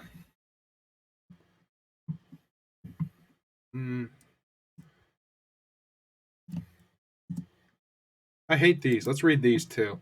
I hate these stupid things. These things here, the people who write them, they're not going to have a job in a year if they already don't. These things, all of these stupid articles here, they don't have to be written by a human being. It's Paula Pell's time. With Girl 5 Eva, the comedy legend is finally playing the lead. U.S. News. New German hearing aids taking over the market. Borderline personality disorder may be rooted in trauma. How to spot overcome ghost jobs. Okay, I hate these. How to check if your computer is slowing down over time. Mine is. This is Elden Ring. This is Elden Ring. I never played Elden Ring. I'm not a gamer.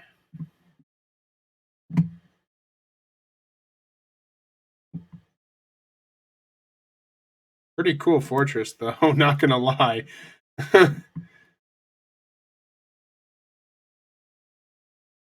Pretty sweet. It's basically a natural build-up into these mountains, and then they just built a wall.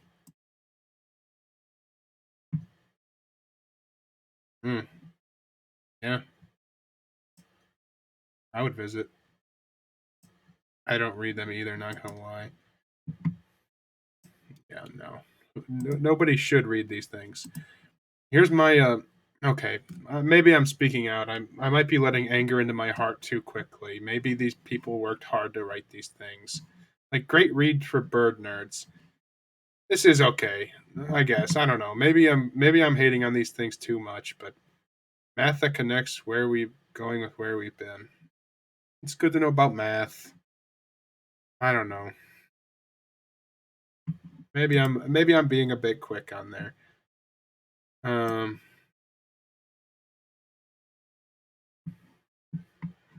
don't mean to judge some people, so I don't mean to be hateful on here. It's not good to be hateful. Okay. Well, I guess I did feminism. Men's rights. Oh, no, let's do men's loneliness. That one gets people angry.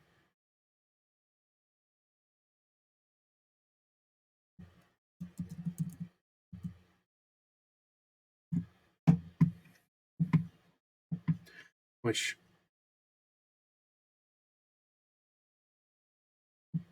this one is from Feminazi. So, not a good person. You shouldn't trust this person. They're a Nazi. Men don't seem to realize that their loneliness epidemic is due to the fact that they sexualize every aspect of human bonding. Do we? Do we do that?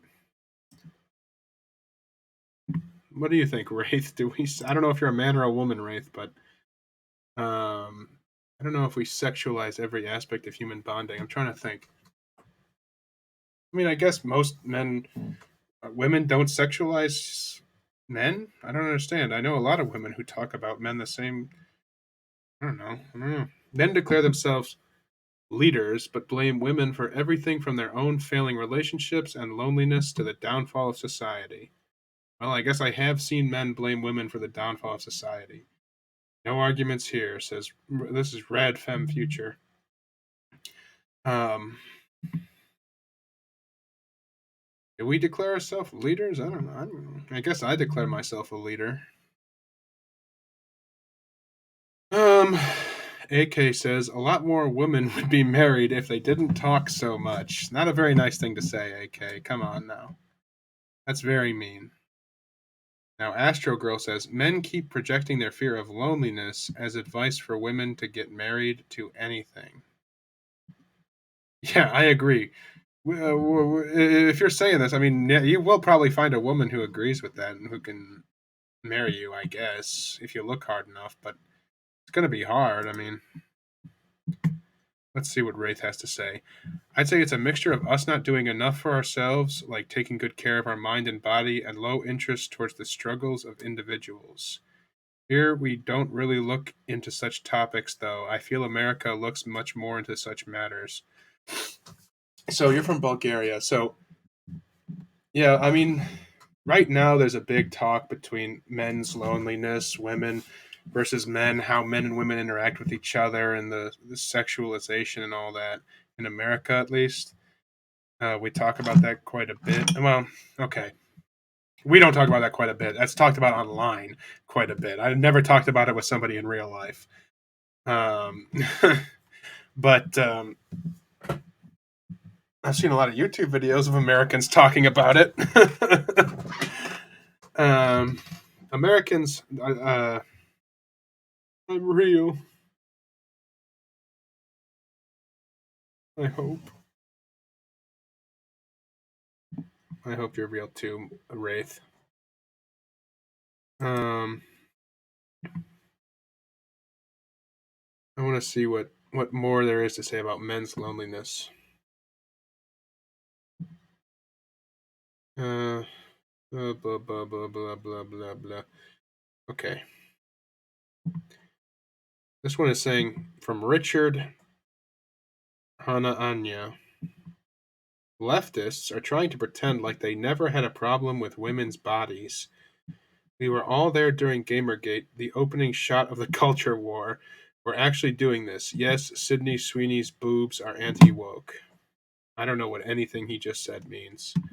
I've heard of Gamergate. I've heard that word before. Quite remarkable how men squawking the loudest about the male loneliness epidemic insists on doubling down on being as off-putting as humanly possible. Yeah, I mean, I guess I agree. This is a pretty off-putting text. I just don't like these ones that make me read all these other comments. But I guess I'll read it. Let's see. What are they commenting on? I can't see what they're commenting on. It doesn't really make any sense. Well, Dormy says, and then they turn around and cry about the male loneliness epidemic and talk about how women are misandrist because their suicide rate is high right now. Well, I mean, it's not good for people to kill themselves. It's not a good thing. Sage Shut Up says, male loneliness epidemic, good. Oh, that's not nice. That's messed up. Not every man is like that. Then they won't be lonely, Heart. Well, I'm lonely. I'm a lonely person. The reason I don't care. Oh.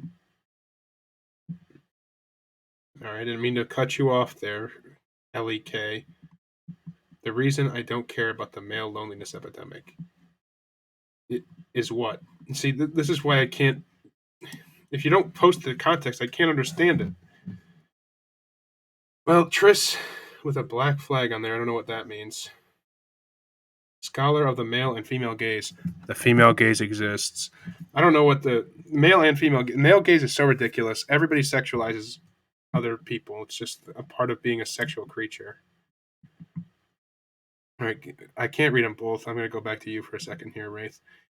Q, half of this I don't understand because of lack of context. Yeah. Gamergate. How come when I've come to the stream, it's pretty wholesome? Yeah, I agree. You're saying it's not wholesome enough right now, Wraith? Am I being too political for you? I just had a wild idea to read tweets, and they don't have to be political. I just was trying to be controversial to. Sorry, Q is a Twitch emoji. I don't know if you knew. I don't know anything about Twitch. I got to be honest. I'm just on here because it lets me read to people.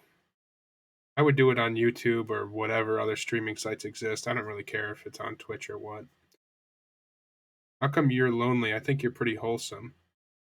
For lack of trying. I mean, I'm not lonely entirely. I have a good amount of friends. Um, I guess I just then I agree that everyone sexualizes to an extent due to human nature.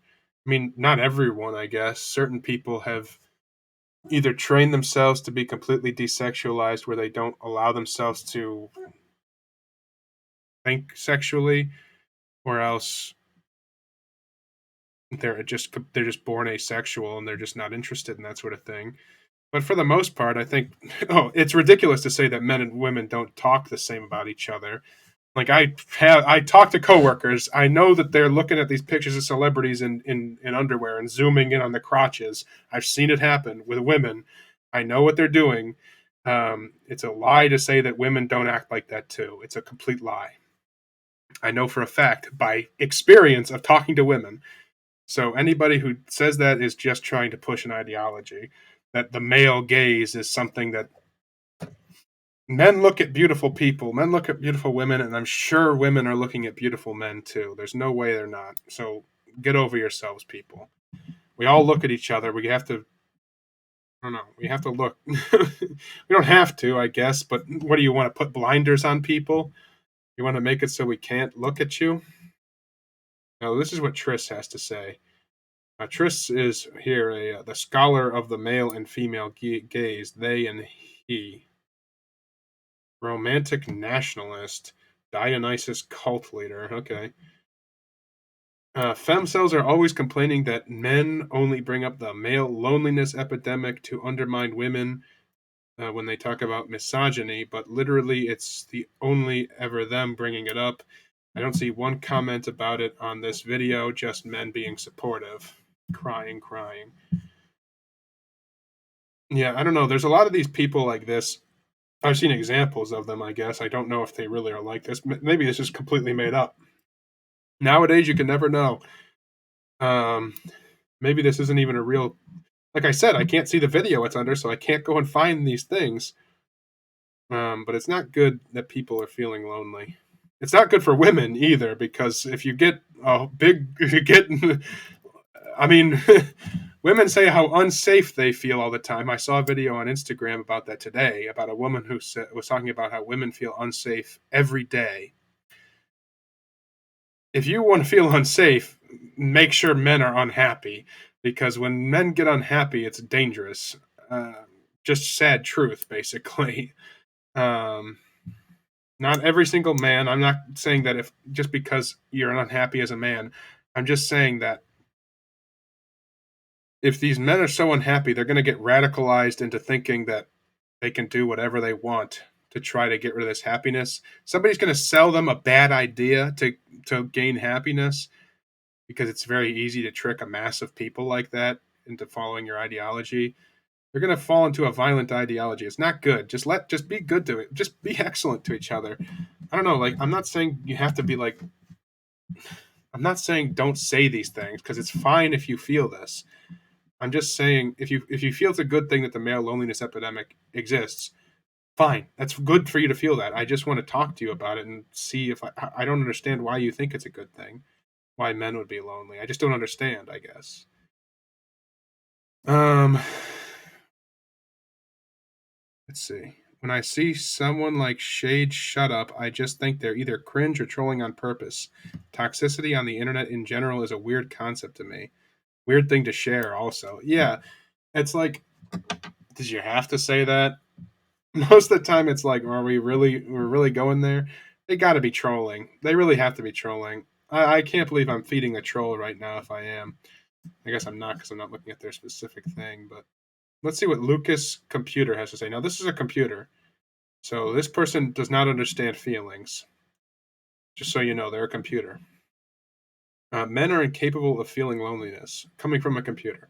Not true. Not true at all. Men only think about what is there. They can't miss something that isn't. They pretend to understand and go along when women say, I missed you, because they don't want to be hurtful, but none have actually experienced the feeling. That's not true at all, Lucas. Plug this into your computer. Not true. Yes, men are good at tearing each other down. They're from Unladylike. Masculinity is a delicate flower. Too many egos fly on it, not wilting, but seasons change. Well, this person says death to misogyny. That's a good thing. You don't want to be misogynistic. Yes, men are good at tearing each other down. Men's lack of interpersonal skills is why women aren't interested in them. But do go on about how women are having too high standards as cause of male loneliness epidemic. Lack of interpersonal skills. Men men lack of interpersonal skills is why women aren't interested in them. Okay, maybe that's a good thing to think. It's a good thing. Women constantly give each other positive reinforcement, which exacerbates the problem. OMG, Kelly, you're perfect in every way. If you just put yourself out there, the perfect guy will come. Men are uh, contrastingly much more likely to give constructive criticism. Hmm. Yeah, it's not misogynistic to give constructive criticism to somebody, even a woman. Um, yeah, I don't know. How do I feel about this? Men's lack of interpersonal skills is why women aren't interested in them. Hmm. I'm sure a good amount of men do lack interpersonal skills. Hard to tell. Here, we don't have much problems relating to communication. It's more of a personal and individual matter more than anything else. Yeah, some people lack personal, but some people have girlfriends too, so it's not, so it is probably interpersonal skills that, I don't know, maybe just being able to talk to each other and relate and understand another human being's feelings and what they're talking about if you lack that, yeah, it's probably the reason why you don't have a girlfriend, but I'm sure it's not the only reason why men feel loneliness. All these big problems are all down to the individual usually. Um, Andrew Tate. There isn't. oh, Let's see what Andrew Tate has to say. Very controversial figure here. I don't really know anything about him. I just know he's a human trafficker apparently. Um,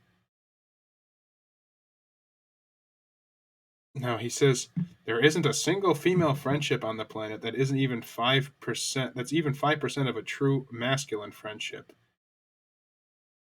Hmm. I don't know. I've never been part of a female friendship, and I don't really know. I'm sure there's got to be. There's got to be one of them, right? There's got to be a few. Female best friends argue over a hairbrush. We go to war together. We die together. And we never, ever complain at each other. That's bullshit. That's not true. We smile and nod and charge at bullets. Brothers are the best thing about being a man. Kill none of us or kill all of us. Strength and honor. It is a good thing to. Maybe not the best thing to go to war because it depends on the war. But I guess it is good to die for your friends and to feel a sense of camaraderie and brotherhood towards people. Kill none of us or kill all of us. Yeah, I guess it's good to feel like that. I don't know. It is good to have strength and honor. Yeah, and that's why men are having a loneliness crisis. Well, I don't understand why. Wouldn't that be a lack of loneliness? Hmm. I don't know. I guess the loneliness crisis, people call it that, but it really just means the uh, the romantic partner crisis. I never felt more lonely or left out of queer spaces than when I found out I was not attracted to men.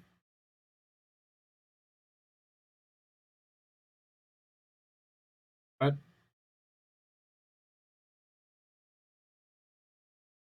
like I never felt more.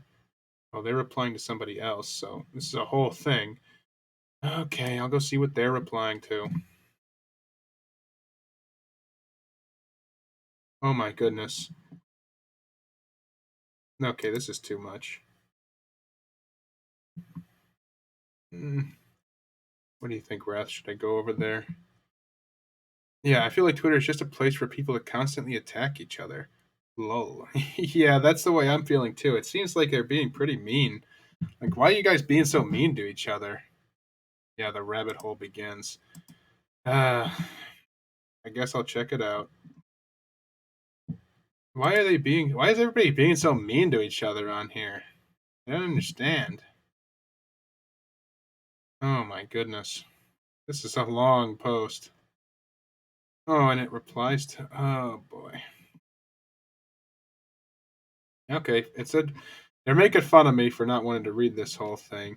But I can read. I have proof that I can read. I have a whole YouTube channel dedicated to how I can read. No group of queer people is exempt from being called out for excessive hatred of men and its part in queer phobia, including lesbians. Gender essentialism is bad, actually.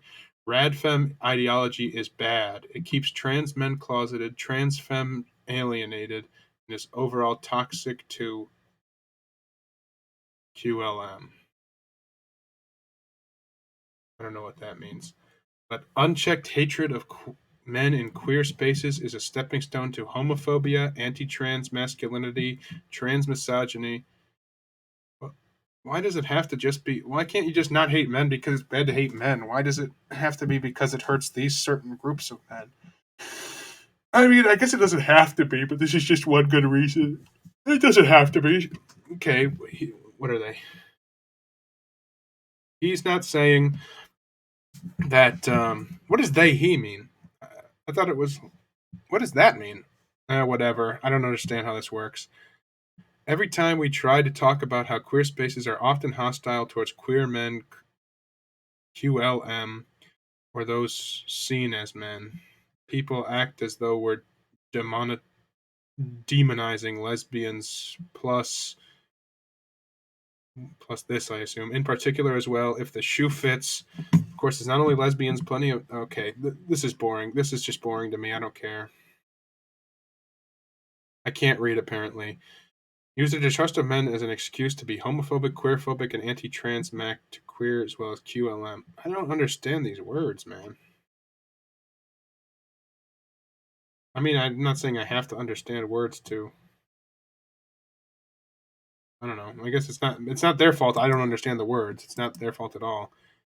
All right, the men's loneliness one, boring. Um, oh, I know what'll be. I know what'll be controversial. Oh.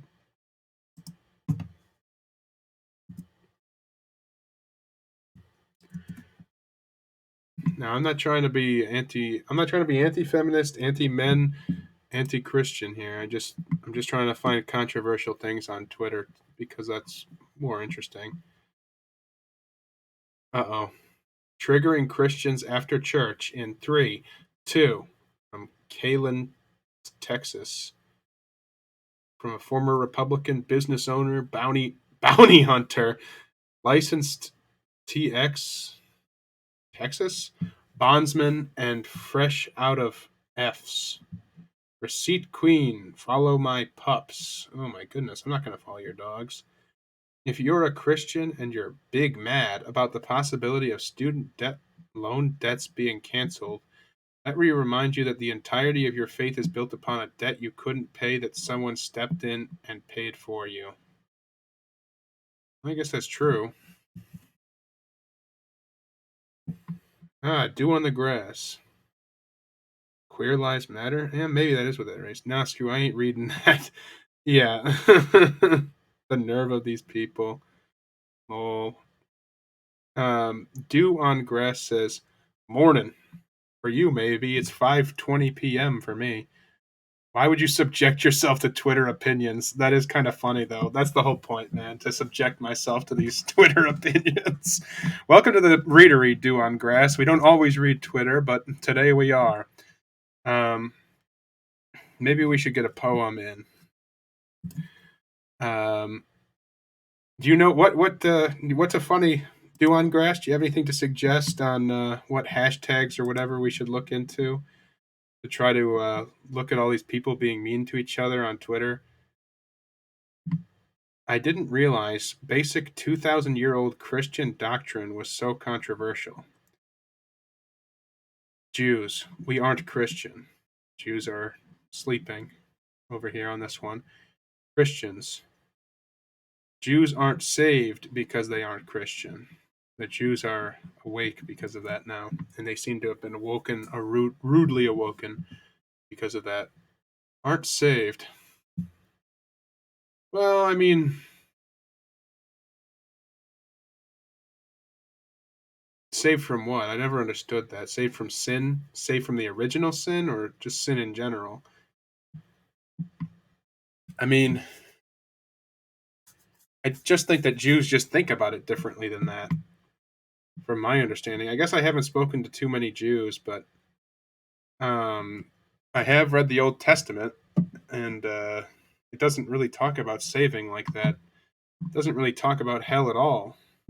It, I don't understand that one. A lot of these are just I don't understand. May I request for the anniversary of my death by W.S. Merwin? Okay. All right. All right. For the anniversary of my death. I've never read that. Is that a poem, I assume?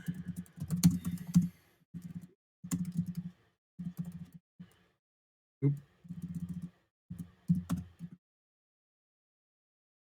Song by. That's not right. That's a song. W.S. Merwin. Okay. This is. I don't think it's in the public domain, but I don't think W.S. Merwin's going to come after me. I've been subjecting myself to a little too much of the craziness on Twitter. Here's a good one. Thank you for suggesting this poem, "Dew in Grass." Thank you very much. Dew on the Grass. Sorry, that's your name. I'll say your name right. I can read, I promise. Thank you for the suggestion. Let's read this. For the anniversary of my death by W.S. Merwin. I've never even heard of this poet.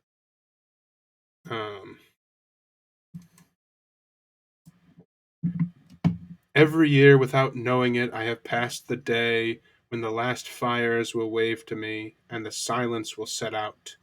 Tireless traveler, like the beam of a lightless star.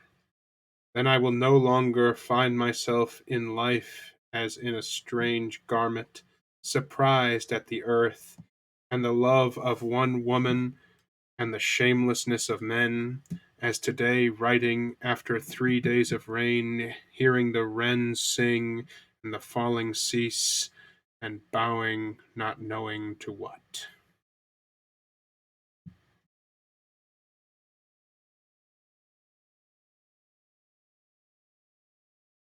That was a good one. I'm going to read that again. For the anniversary of my death. Every year, without knowing it, I have passed the day when the last fires will wave to me and the silence will set out, tireless traveler, like the beam of a lightless star. Then I will no longer find myself in life as in a strange garment, surprised at the earth and the love of one woman and the shamelessness of men, as today writing after 3 days of rain, hearing the wrens sing and the falling cease, and bowing not knowing to what. That was good. Oh, it died in 2019. Rest in peace to W.S. Merwin, born in New York City. Scranton, Pennsylvania. I don't mean to just skip over all this stuff about them. I just don't think I can read it. I don't think that the Poetry Foundation lets you just read this stuff online. I always have to be careful about public domain on here. I don't want to get in trouble. But I will read another one of their poems. I don't know if you have a recommendation, Dew on Grass, but the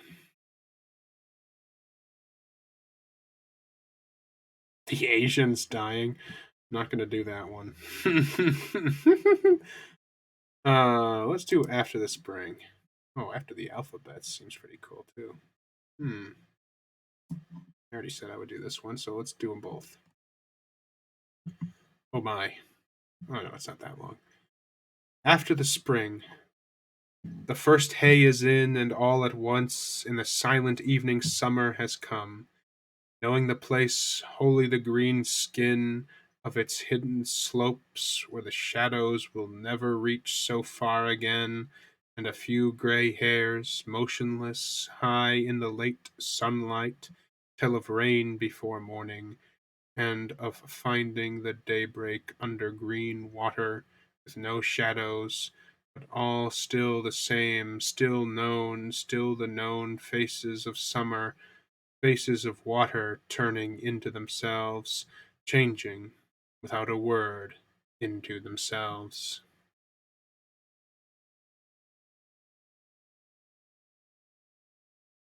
Hmm.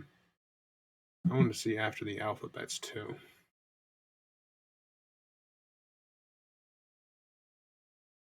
Well, the anniversary of my death is a great one. Goodness.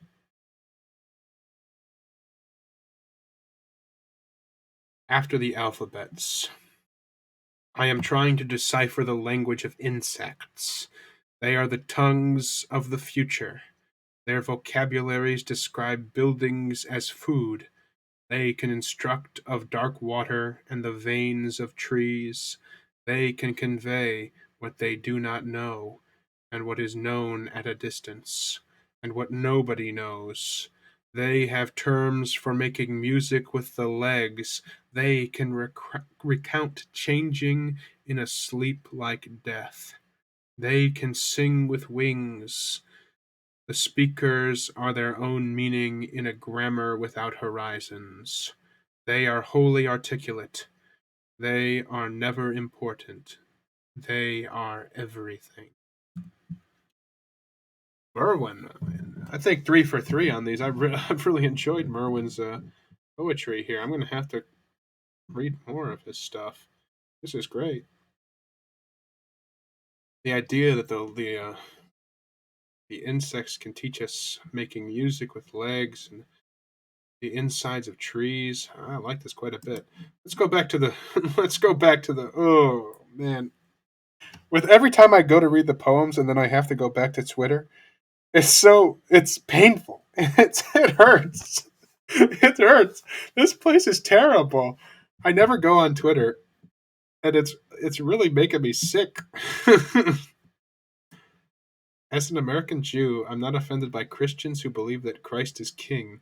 What I find ironic are fake Christians who use those very words to mock today's Jews in the exact same way the Romans used them to mock a Jewish man and his Jewish disciples at the crucifixion.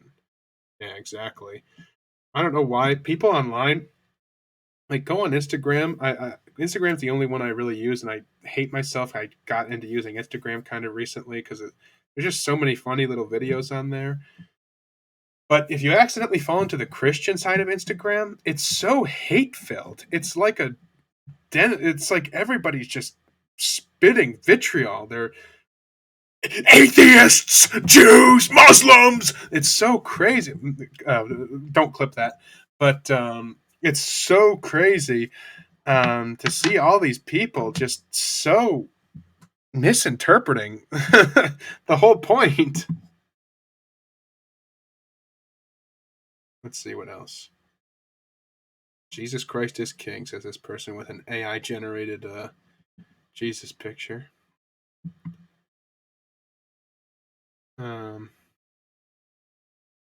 I was wondering if I could see some of that hatefulness here on Twitter. That's why I went to the Christian thing.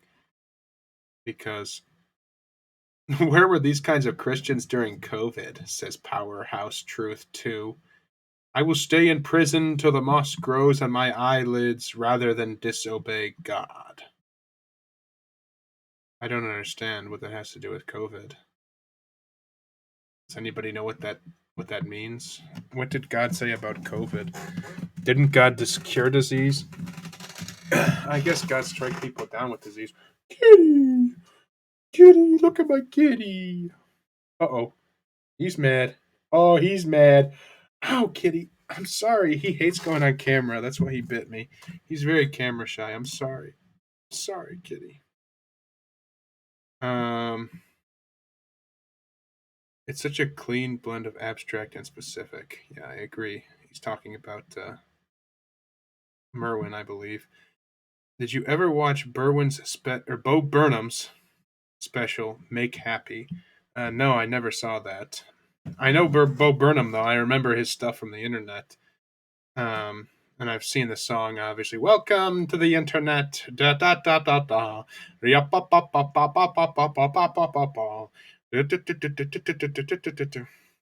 know that song. He has a brilliant bit about the value of your own attention. Value of your own attention. Do you mean the attention that you have to give to other people? And it kind of made me leave social media, period. Oh yeah, social media in general, you only have so much time to live. Like, you really have to just spend it well. And social media seems to just be throwing it away, in my opinion. But it's very sad because I think it's preying on people's desperate need for community, but it's not giving a very valuable substitute, I don't think. It's a very hate filled, vitriolic substitute, but maybe that's just how communities end up. Maybe that's just like what Merwin was talking about, the cruelty of man. Maybe there's, like, I'm not going to blame social media necessarily for it because the Romans would crucify a man for saying to love each other. Yeah, this doesn't seem to be as okay. Apparently, there's a controversy.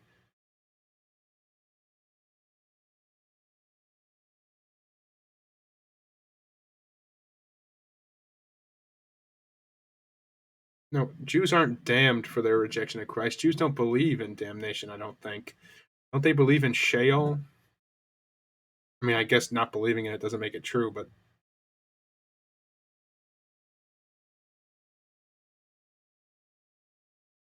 high IQ American Christian forces her baby to drink a shot of 80 proof vodka. Why would you do that? What the hell? What the heck? That can't be real.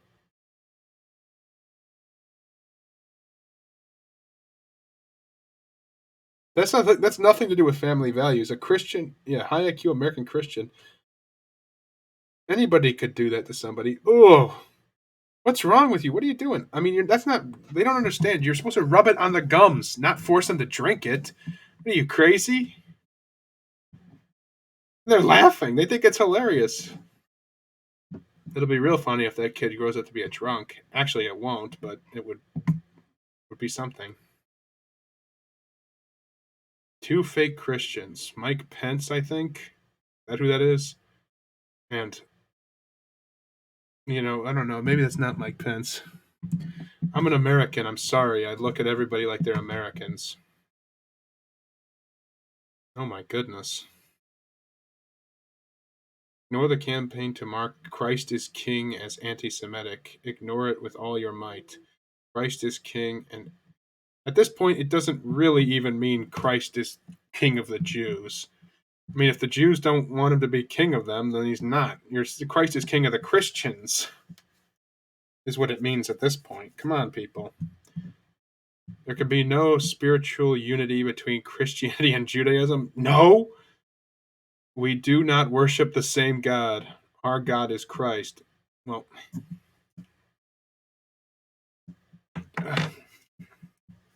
I can't even.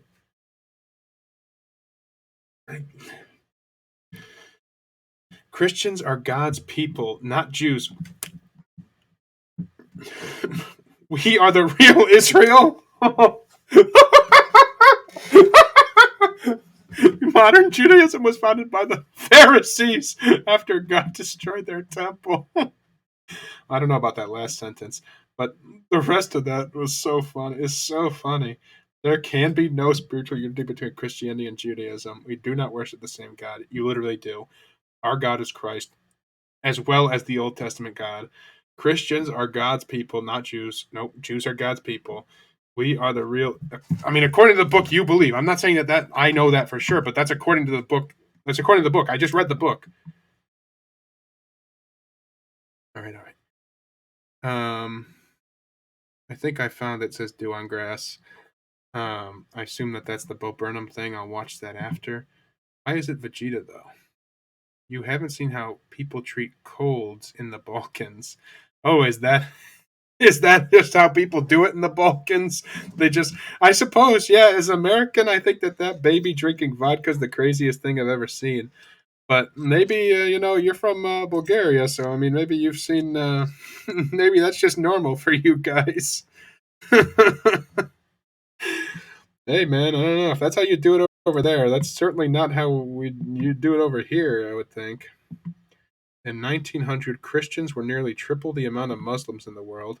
By 2070, Islam will be the dominant religion, and 1/3 of humanity will be Muslim. There was only 50 million Muslims in 1950, 1.5 billion newborn and revert Muslims in the last 70 years. From the Ambassador of Enjoyment. Okay. Let's look at this here. Estimated percent change in worldwide population size from 2022 to 2060 by religion. So, oh, sorry, I just tapped my microphone.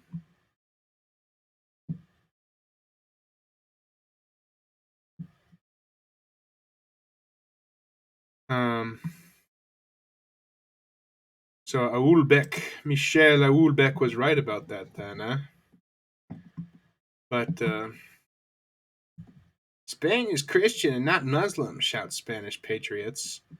Well, hasn't it been both in history? Isn't that the whole thing that happened there at some point?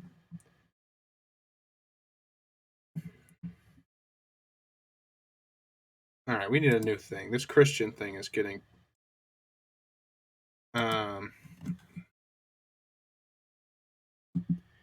What's another? Fear mongering. I love it. Yep, give the baby a big gulp of very hot cut.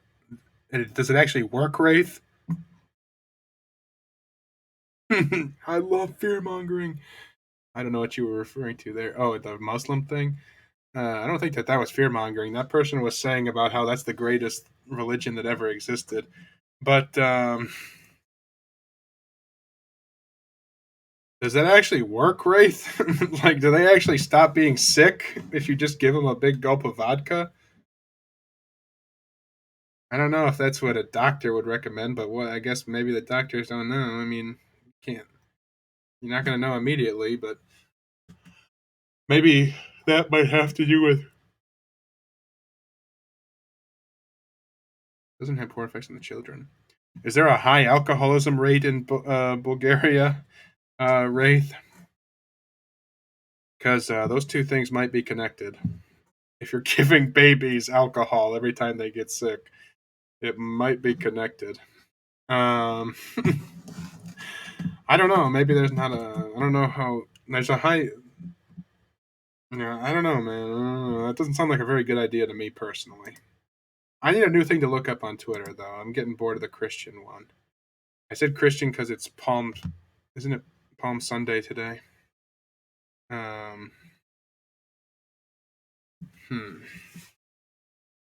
What's another controversial thing to look up on Twitter? What'll be entertaining for me? Well, really just entertaining to watch me torture myself by having to read.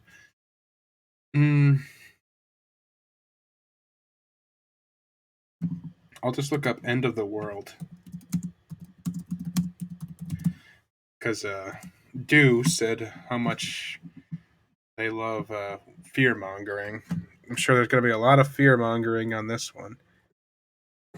Oh. Uh-oh. Maybe never mind. It's just a song. A song apparently just came out called that. What's this? I don't want to see that. I don't like that. Whatever that is, I don't want to look at it. It's all just Ariana Grande. I messed up, okay? I messed up. Let's look up Rome. Roma.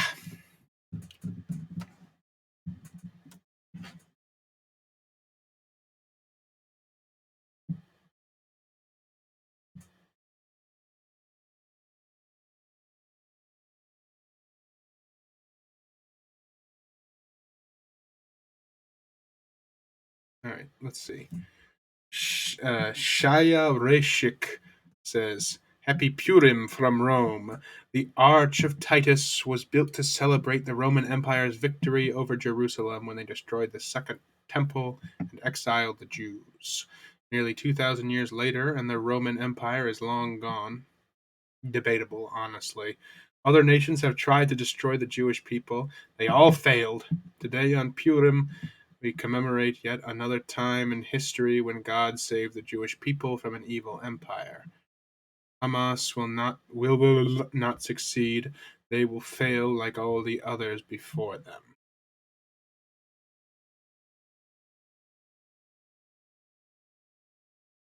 Libs of TikTok founder expresses smug happiness about the fall of Rome.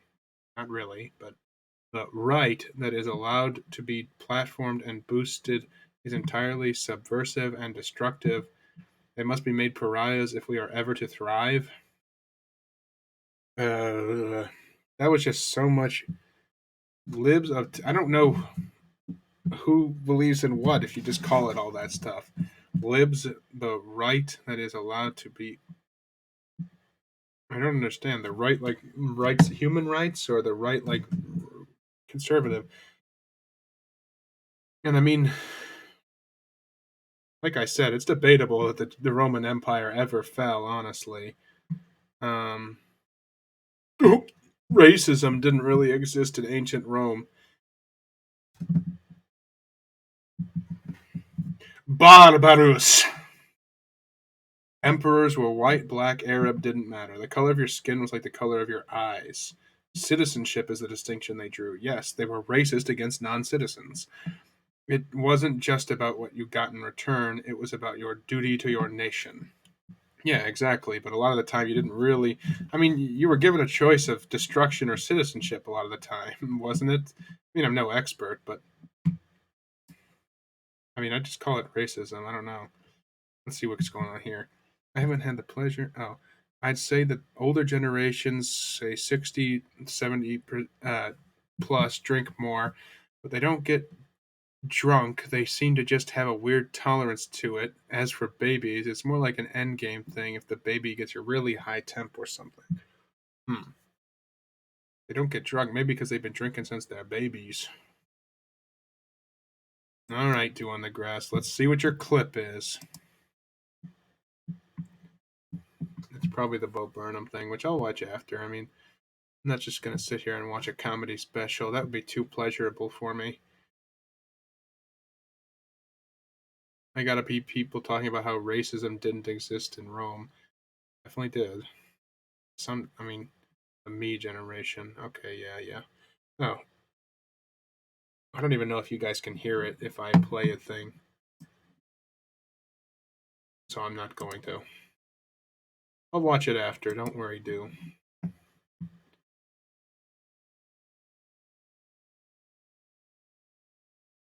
Ceilings in Rome hit different. Rejoice, brothers and sisters, because humans like us made this to praise God. From my travel diaries. It is a beautiful thing.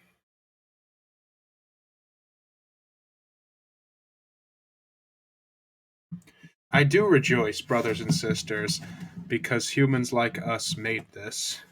I do rejoice because of that. Everything else, I don't know.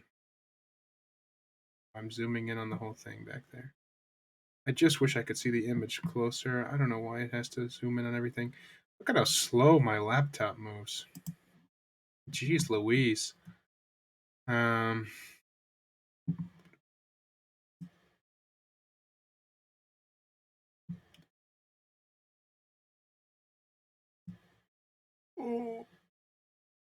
says James Kirkpatrick. Uh-oh. This is not true. Rome was built by whites, as was Greece. Well, insofar as the emperors became diverse, it was taken as a sign of decline, which of course it was. Uh-oh. It's true, it was taken as a sign of decline, but more, I don't think it was because of the color of their skin. It was more just letting Eastern influences corrupt the pure Roman ideals. There definitely was racism in the Roman Empire. I don't know what this person's on about. like racism, whatever you want to call it, is like it's not a good word for it, but it is like it existed. Just hatred existed. Hatred of people for no reason. I don't know, man.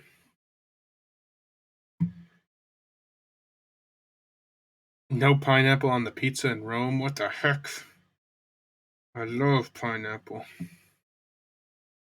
Uh-oh. This isn't good.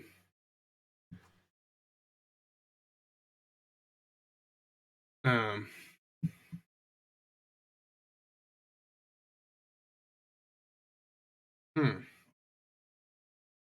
This is a little crazy. See through it all says.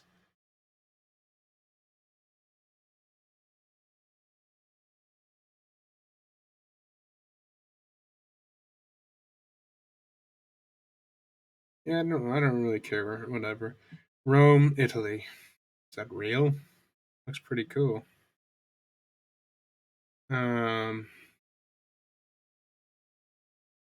Blessed Palm Sunday. Yeah, have a good Palm Sunday, everybody. We need more poems. This is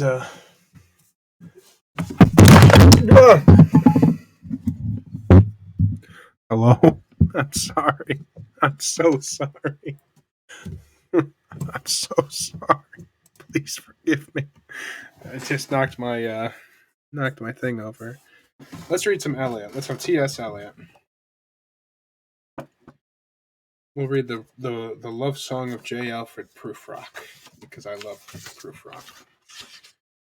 A classic modernist poet or poem from what is it, 1917? And because it starts with an Inferno quote here. Can't read Italian, but Italian. Love song of J. Alfred Prufrock. Se io credesse che mia risposta fosse a persona che ma tornasse al mondo questa fiamma staria senza più sorse, ma percosce giammatai di questo fondo non torno vivo alcun si odo il vero senza tema di infamia ti rispondo. Okay, I don't know what that means.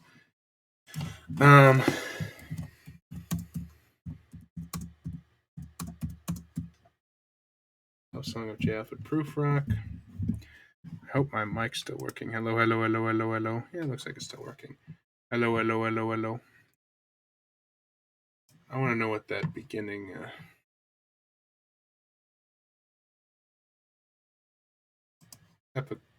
epigraph is.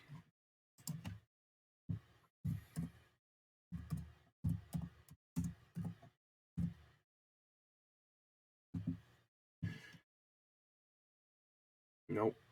Stupid. This is ridiculous that it would do this. Prufrock epigraph. So stupid that it would do that.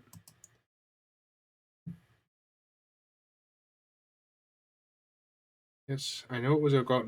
I know it's about Guido de Montefeltro. I've seen the entitled opinions. If anybody is interested in the kind of things I like to read and stuff, on go for the podcast or radio show entitled Opinions About Life and Literature. Very, very good. Been going for since like 2005 or something like that as a radio show in Stanford. I love that podcast.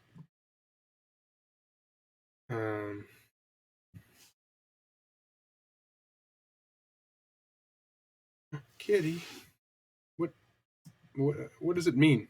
Translation of the epigraph. Okay. Jeez. This is what I hate about Google.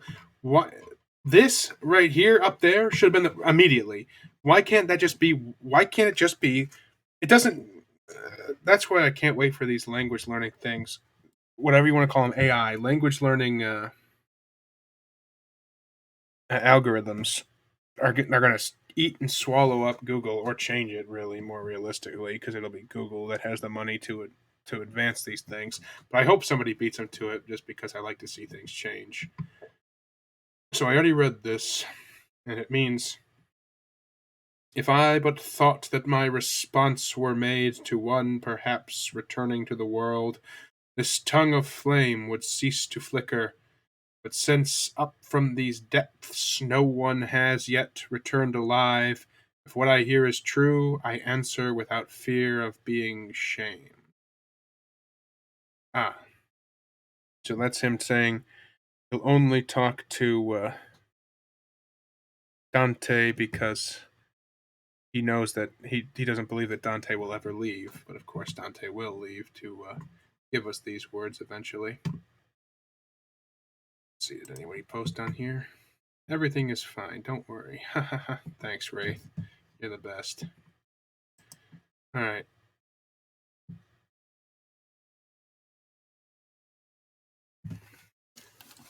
Let us go then, you and I, when the evening is spread out against the sky, like a patient etherized upon a table. Let us go through certain half-deserted streets, the muttering retreats of restless nights in one-night cheap hotels and sawdust restaurants with oyster shells. Streets that follow, like a tedious argument of insidious intent, to lead you to an overwhelming question. Oh, do not ask, what is it? Let us go and make our visit. In the room, the women come and go, talking of Michelangelo. The yellow fog that rubs its back upon the window panes, the yellow smoke that rubs its muzzle on the window panes, licked its tongue into the corners of the evening, lingered upon the pools that stand in drains, let fall upon its back the soot that falls from chimneys, slipped by the terrace, made a sudden leap, and seeing that it was a soft October night, curled once around the house and fell asleep. And indeed there will be time for the yellow smoke that slides along the street, rubbing its back upon the window panes. There will be time to prepare a face to meet the faces that you meet. There will be time to murder and create, and time for all the works and days of hands that lift and drop a question on your plate. Time for you and time for me, and time yet for 100 indecisions, and for 100 visions and revisions before the taking of a toast and tea. In the room the women come and go, talking of Michelangelo. And indeed there will be time to wonder, do I dare, and do I dare? Time to turn back and descend the stair, with a bald spot in the middle of my hair. They will say how his hair is growing thin, my morning coat, my collar mounting firmly to the chin, my necktie rich and modest, but asserted by a simple pin. They will say, but how his arms and legs are thin. Do I dare disturb the universe? In a minute there is time for decisions and revisions which a minute will reverse. For I have known them all already, known them all. Have known the evenings, mornings, and afternoons. I have measured out my life with coffee spoons. I know the voices dying with a dying fall beneath the music from a farther room. So how should I presume? And I have known the eyes already, known them all, the eyes that fix you in a formulated phrase, and when I am formulated, sprawling on a pin, when I am pinned and wriggling on the wall, then how should I begin to spit out all the butt ends of my days and ways, and how should I presume? And I have known the arms already, known them all, arms that are braceleted and white and bare, but in the lamplight, downed with light brown hair. Is it perfume from a dress that makes me so digress? Arms that lie along a table or wrap around a shawl, and should I then presume, and how should I begin? Shall I say, I have gone at dusk through narrow streets and watched the smoke that rises from the pipes of lonely men in shirt sleeves, leaning out of windows? I should have been a pair of ragged claws scuttling across the floors of silent seas, and the afternoon, the evening, sleeps so peacefully, smothered by long fingers, asleep, tired, or it malingers. Stretched on the floor, here beside you and me, should I, after tea and cakes and ices, have the strength to force the moment to its crisis?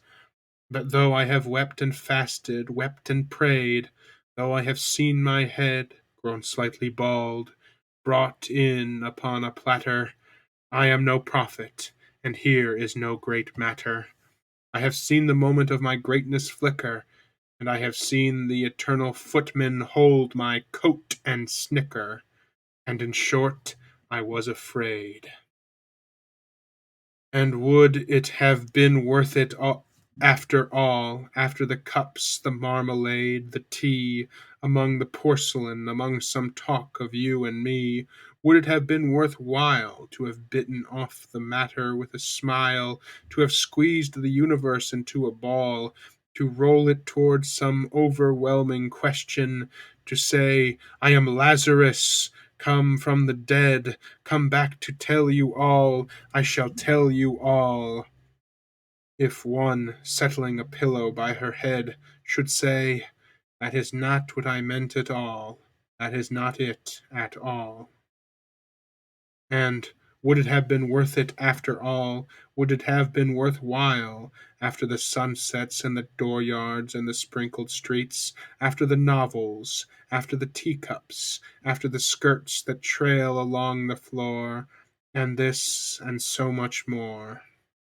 It is impossible to say just what I mean, but as if a magic lantern threw the nerves in pattern on a screen, would it have been worth while if one, settling a pillow or throwing off a shawl and turning towards the window, should say, that is not it at all, that is not what I mean at all. No, I am not Prince Hamlet, nor was meant to be. Am an attendant lord, one that will do to swell a progress, start a scene or two, advise the prince, no doubt an easy tool, deferential, glad to be of use, politic, cautious, and meticulous, full of high sentence, but a bit obtuse. At times, indeed, almost ridiculous, almost at times the fool. I grow old, I grow old. I shall wear the bottoms of my trousers rolled. Shall I part my hair behind? Do I dare to eat a peach? I shall wear white flannel trousers and walk upon the beach. I have heard the mermaids singing, each to each. I do not think that they will sing to me. I have seen them riding seaward on the waves, combing the white hair of the waves blown back when the wind blows the water white and black. We have lingered in the chambers of the sea by sea girls wreathed with seaweed red and brown, till human voices wake us and we drown. I love that poem. I love "Do I dare to eat a to eat a peach." That's my favorite line.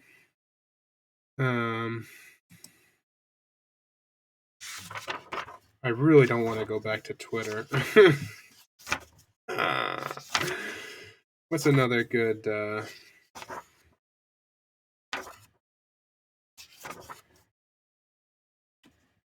T.S. Eliot poem here? Let's look at this. I got the complete poems here. Boop-a-da-boop-a-da-boop-a-da-boop-a-da-boo.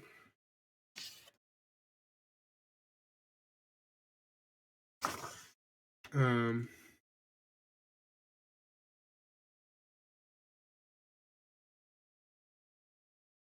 I think I should do the Wasteman. The Wasteland? Not the Wasteman. This is the Wasteman. I remember on Untitled Opinions, the podcast I was just talking about. There was a hilarious little exchange he talked about. The host did, where when he was a teacher's assistant, he brought up a concept he had thought of that J. Alfred Prufrock, the narrator of that poem, is a waiter. Was a waiter, which to me makes a lot of sense. I think that reading him as a waiter is doesn't have Wasteland on here.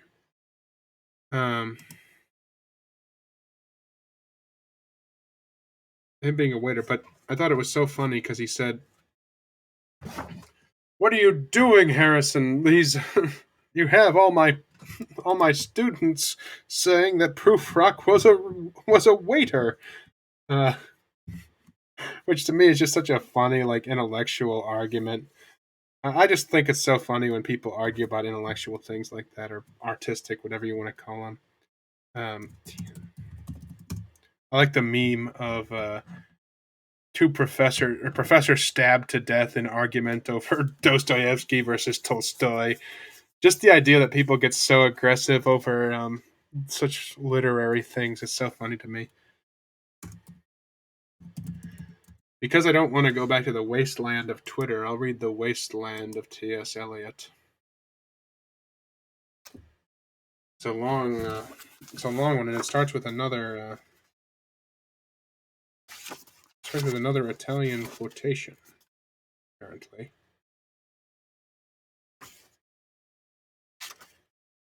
The Wasteland.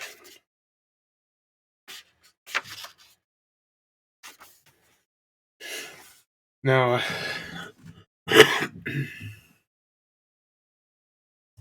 once again, I don't speak. If it isn't.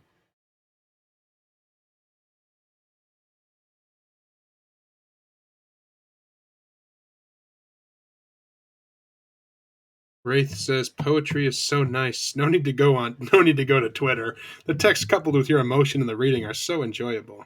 Morgan's Olivia 4. And a new person. Cool Shrink 555. Well, how you doing there? Cool Crank.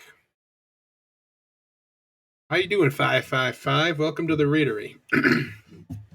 If you have any depressing, well, not depressing, but if you have anything you want me to look through on Twitter, this is the Twitter and Poetry Hour.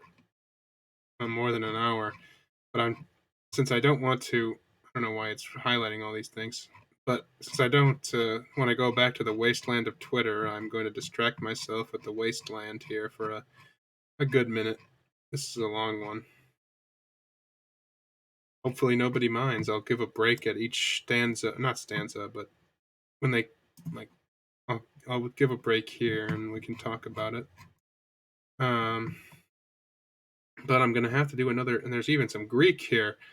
I'm gonna have to look up what this means too. So wasteland epigraph translation. But first I'll try reading it in Italian. Or for Ezra Pound, apparently. Another poet known for his cantos. And a lot of people don't like him now because he was sympathetic towards fascism. Too much crap on Twitter to even start. I deleted the app. You are from the US, right? Yes, I'm from the US. Cools.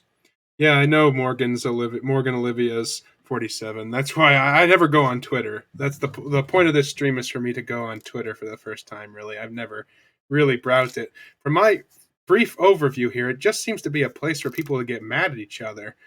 Doesn't seem like a very nice place at all. I don't know why people go on it so much. I'm from Germany. Welcome, Kulschkrank. Hopefully you can I know that another person here is from Bulgaria, so we're having a whole international episode here. I spoke a little Bulgarian here, but I don't speak Bulgarian. Am I right about that? I don't want to be mixing these up. But I tried speaking a little Bulgarian, not very good at it, but guten Abend. Hallo.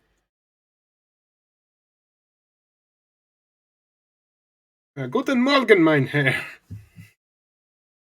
All right, so if you're from Germany, well, this starts with an Italian quotation, basically 4chan. Twitter is basically 4chan. Yeah, it seems pretty much the same, except you have to attach your name. So it's 4chan, except you develop a character. Like the whole point of 4chan is that you can just sink back into the anonymity of it. Ah, nein, ich Bulgarischen. Bist du aus Deutschland? Ah, they're speaking German here. I love that. You guys are awesome. Well, hopefully you understand English because it's the only language I can really speak. Yeah, I got some French for us here. We could do a short little French thing. I don't speak French. What are you speaking in Bulgaria? Apparently Bulgarian. Yeah,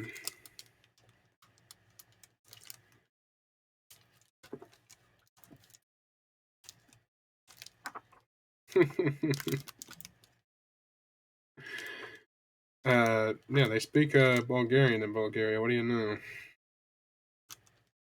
Here, I'll try pronouncing French. I'm not just because other people are speaking other languages. I want to speak another language.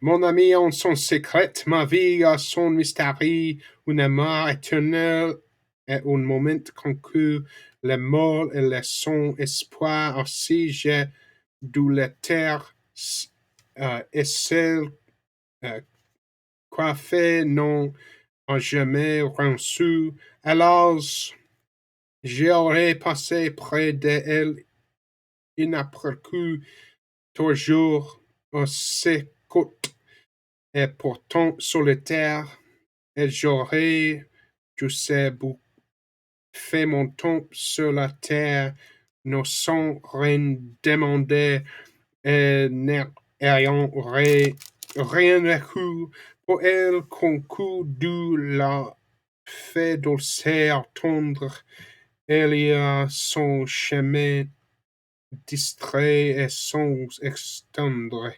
C'est ma mère d'amour élevée sur ses pas, à l'austère des voix puissamment fidèles. Elle dira, laissons-vous tout rempli d'elle, qu'elle est donc ses femmes et ne comprennent pas. Just because other people were speaking different languages, I threw that in there. Don't speak it, don't know what it meant. I kind of actually understood a lot of it. But while you guys are speaking your languages, I'll leave you to do that, and I'll read The Wasteland. Not Twitter, but The Wasteland by T.S. Eliot. Starts off with the quotation Num sibilem quiem cumis ego ispe occultis mea vidi in ampulla pondere et cum ille pueri disserent respondebat illa For Ezra Pound, il migolo fabbro. Don't know what any of that means. It translates, for once I saw myself with my own eyes, the Sibyl at Cumae hanging in a cage. And when the boy said to her, Sibyl, what do you want? She replied, I want to die. Wow. Oof. That's harsh. Now, and it comes from Cetracon of Peronius. It comes from Cetracon and Peronius, and it's not from Ezra Pound, it's for Ezra Pound.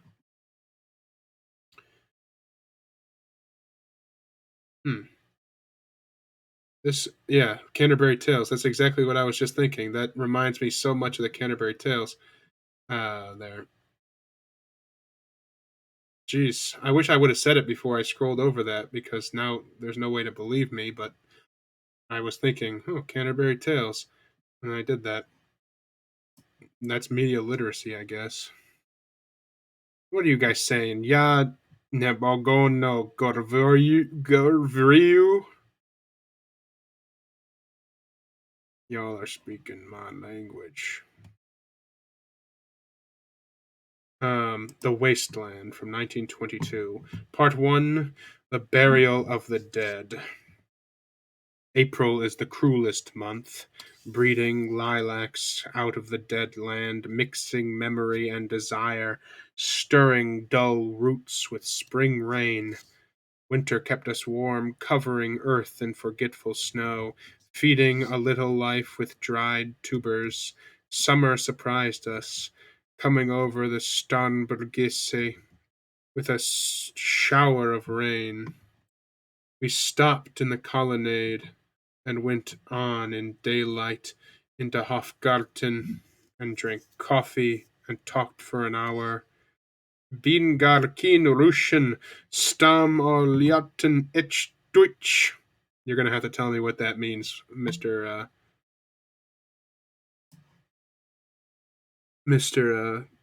Kruzkrank, if you know. Bin gar nicht Russian, stammen or lichten ich Deutsch. Liegdown? I don't know. And when we were children, staying at the Archduke's, my cousin's, he took me out on a sled, and I was frightened. He said, Marie, Marie, hold on tight, and down we went. In the mountains, there you feel free. I read much of the night, and go south in the winter. What are the roots that clutch? What branches grow out of this stony rubbish? Son of man, you cannot say or guess, for you know only a heap of broken images where the sun beats and the dead trees give no shelter, the cricket no relief, and the dry stone no sound of water. Only there is shadow under this red rock. Come in under the shadow of this red rock, and I will show you something different from either your shadow at morning striding behind you, or your shadow at evening rising to meet you. I will show you fear in a handful of dust. It's very lucky you're here because there's a lot of German in this. I did not plan this. Frisch wird der Wind. I assume that means free like the wind. Der Heimat zu, the Heimat is, mein Irschkind, maybe my Irish kind, I don't know, who wolltest du? You gave me hyacinths first a year ago. They call me the hyacinth girl. And when we came back late from the hyacinth garden, I don't know what that is, it's a type of flower, I assume. Your arms full and your hair wet, I could not speak, my eyes failed, I was neither living nor dead, and I knew nothing. Looking into the heart of light, the silence, Od und leer Meer. I'll leave that on if you want to translate it. You don't have to. Madame Sosuris, famous clairvoyant, had a bad cold, nevertheless, is known to be the wisest woman in Europe, with a wicked pack of cards. Here, she said, is your card, the drowned Phoenician sailor. Those are pearls that were his eyes. Look. Here is Belladonna, the lady of the rocks, the lady of situations. Here is the man with 3 staves, and here the wheel. And here is the one-eyed merchant, and this card, which is blank, is something he carries on his back, which I am forbidden to see. I do not find the hanged man, fear death by water. I see crowds of people walking round in a ring. Thank you. If you see dear Mrs. Esquitone, tell her I bring the horoscope myself. One must be so careful these days. Unreal City, under the brown fog of a winter dawn, a crowd flowed over London Bridge. So many. I had not thought death had undone so many. Sighs, short and infrequent, were exhaled, and each man fixed his eyes before his feet, flowed up the hill and down King William Street, to where St. Mary Woolnoth kept the hours with a dead sound on the final stroke of 9. Here I saw one I knew and stopped him, crying, "Stetson! You who were with me in the ships at Malay, that corpse you planted last year in your garden, has it begun to sprout? Will it bloom this year? Or has the sudden frost disturbed its bed? Oh, keep the dog far hence, that's friend to men, or will his nail or with his nails he'll dig it up again. You hypocrite lector, mon semblable, mon frère, semblable, mon semblable, mon frère." End of part 1.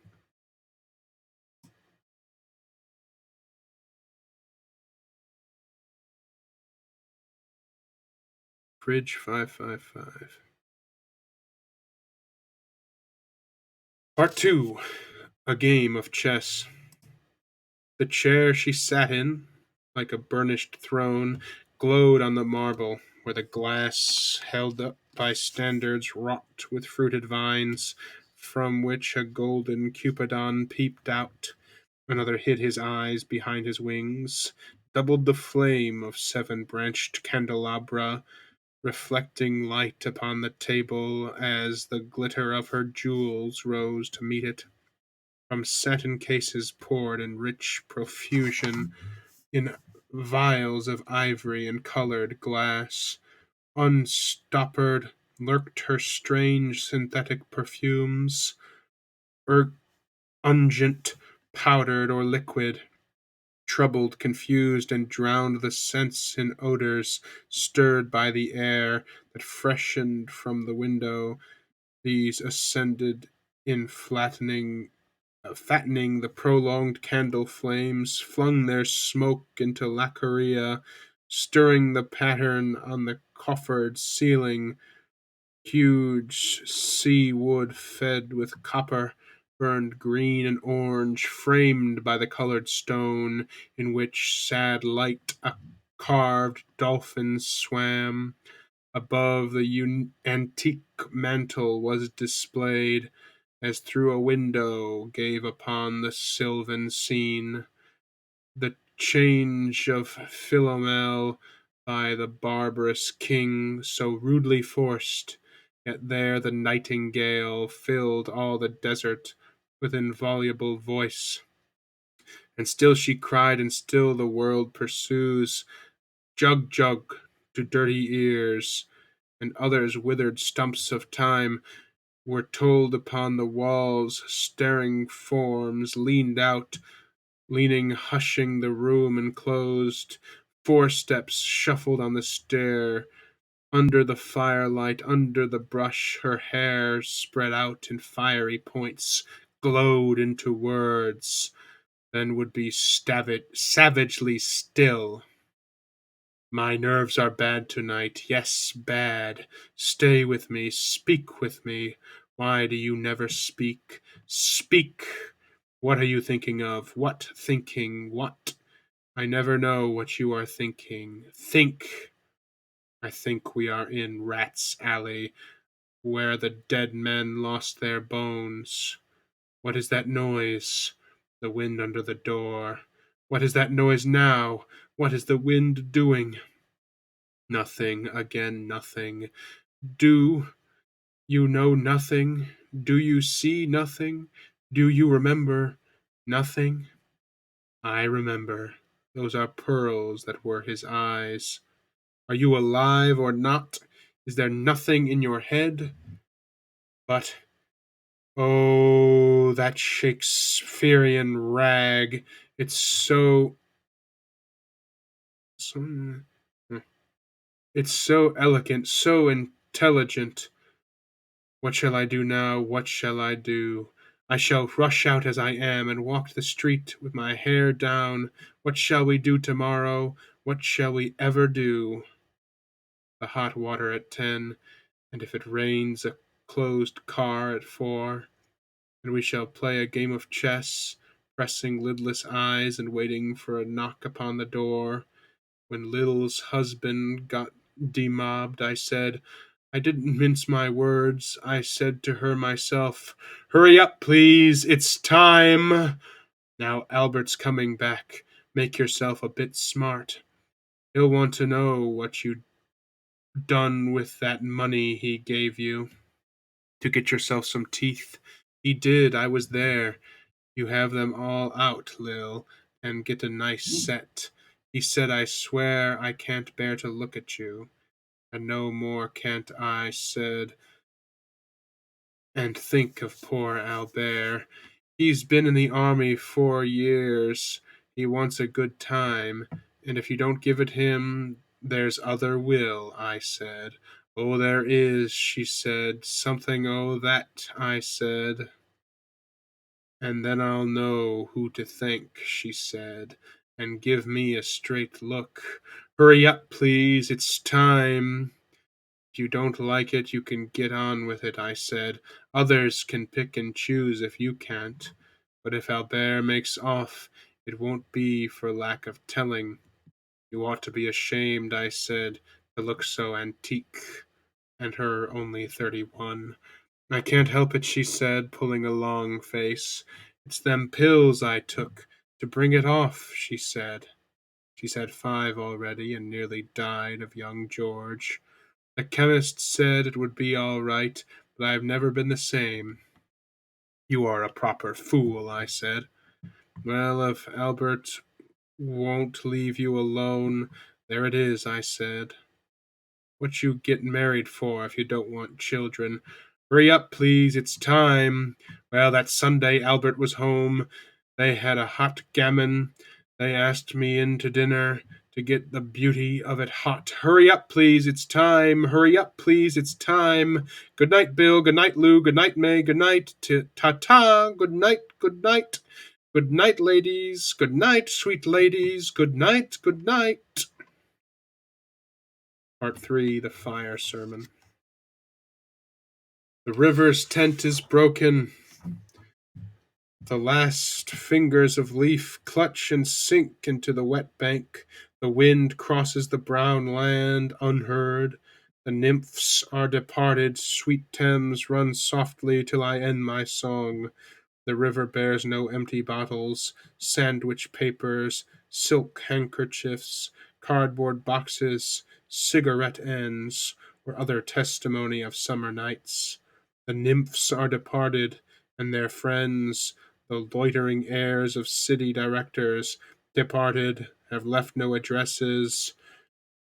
By the waters of Leman I sat down and wept. Sweet Thames, run softly till I end my song. Sweet Thames, run softly, for I speak not loud or long, but at my back in a cold blast I hear the rattle of the bones, and chuckle spread from ear to ear.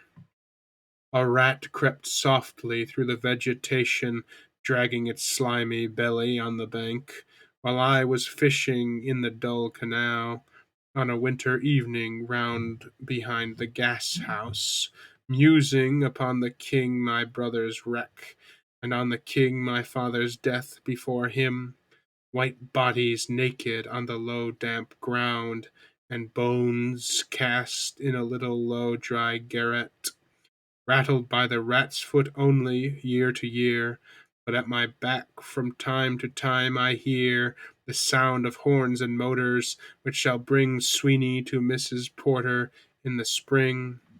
Oh, the moon shone bright on Mrs. Porter and on her daughter.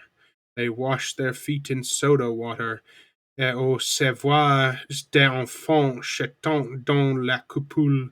Twit, twit, twit, jug, jug, jug, jug, jug, so rudely forced Teru, unreal city, under the brown fog of winter noon, Mr. Eugenides, the Smyra merchant, unshaven with a pocketful of currants, CIF London, documents at sight, asked me in demotic French, to luncheon at the Cannon Street Hotel, followed by a weekend at the Metropole. At the violet hour, when the eyes and back turned upward from the desk, when the human engine waits like a taxi throbbing, waiting, I, Tiresias, though blind, throbbing between two lives, old man with wrinkled female breasts, can see at the violet hour, the evening hour that strives homeward and brings the sailor home from sea, the typist home at tea time, clears her breakfast, lights her stove, and lays out food in tins. Out of the window, perilously spread, her drying combinations, touched by the sun's last rays, on the divan are piled, at night her bed, stockings, slippers, camisoles, and stays. I, Tiresias, old man with wrinkled dugs, perceived the scene and foretold the rest. I too awaited the expected guest. He, the young man, carbuncular, arrives, a small house agent's clerk, with one bold stare, one of the low on whom assurance sits as a silk hat on a Bradford millionaire. The time is now propitious, as he guesses. The meal is ended. She is bored and tired, endeavors to engage her in caresses, which still are unreproved, if undesired. Flushed and decided, he assaults at once, exploring hands encounter no defense. His vanity requires no response, and makes a welcome of indifference. And I, Tiresias, have forsuffered all, enacted on the same divan or bed, I who have sat by Thebes below the wall, and walked among the lowest of the dead, bestows one final patronizing kiss, and gropes his way, finding the stairs unlit. She looks and looks. She turns and looks a moment in the glass, hardly aware of her departed lover. Her brain allows one half-formed thought to pass. Well, now that's done, and I'm glad it's over. When lovely woman stoops to folly and paces about her room again alone, she smooths her hair with automatic hand and puts a record on the gramophone. This music crept by me upon the waters, and along the strand. Oops. And along the strand, up Queen Victoria Street. Oh, city, city! I can sometimes hear, beside a public bar in Lower Thames Street, the pleasant whining of a mandolin, and a clatter and chatter from within, where fishmen lounge at noon, where the walls of Magnus Martyr hold inexplicable splendor of Ionian white and gold. The river sweats oil and tar, the barges drift with the turning tide, red sails wide to leeward swing on the heavy spar, the barges wash drifting logs down Greenwich Reach, past the Isle of Dogs, way la la leia, wa la la lay la la, Elizabeth and Leicester beating oars, the stern was formed, a gilded shell, red and gold, the brisk swell rippled both shores, southwest wind carried downstream, the peal of bells, white towers, way la la leia, wa la la la, Elizabeth and Leicester. Oops, I read that. Trams and dusty trees, Highbury Road Oh, sorry. Highbury bore me, Richmond and Kew undid me. By Richmond I raised my knee, supine on the floor of a narrow canoe. At my feet are at Moorgate, and my heart under my feet. After the event, he wept. He promised a new start. I made no comment. What should I resent? On Moorgate sands, I can connect with nothing with nothing. The broken fingernails of dirty hands. My people, humble people who expect nothing. La la. To Carthage then I came, burning, burning, burning, burning. O Lord, thou pluckest me out. O Lord, thou pluckest burning.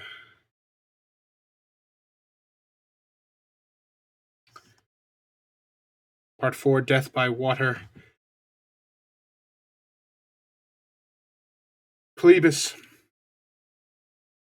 the Phoenician, at forenight dead, forgot the cry of gulls and the deep sea swell and the profit and loss. A current under sea picked his bones in whispers as he rose and fell and passed the stages of his age and youth, entering the whirlpool. Gentile or Jew, O you who turn the wheel and look to windward, consider Plebis, who was once handsome and tall as you.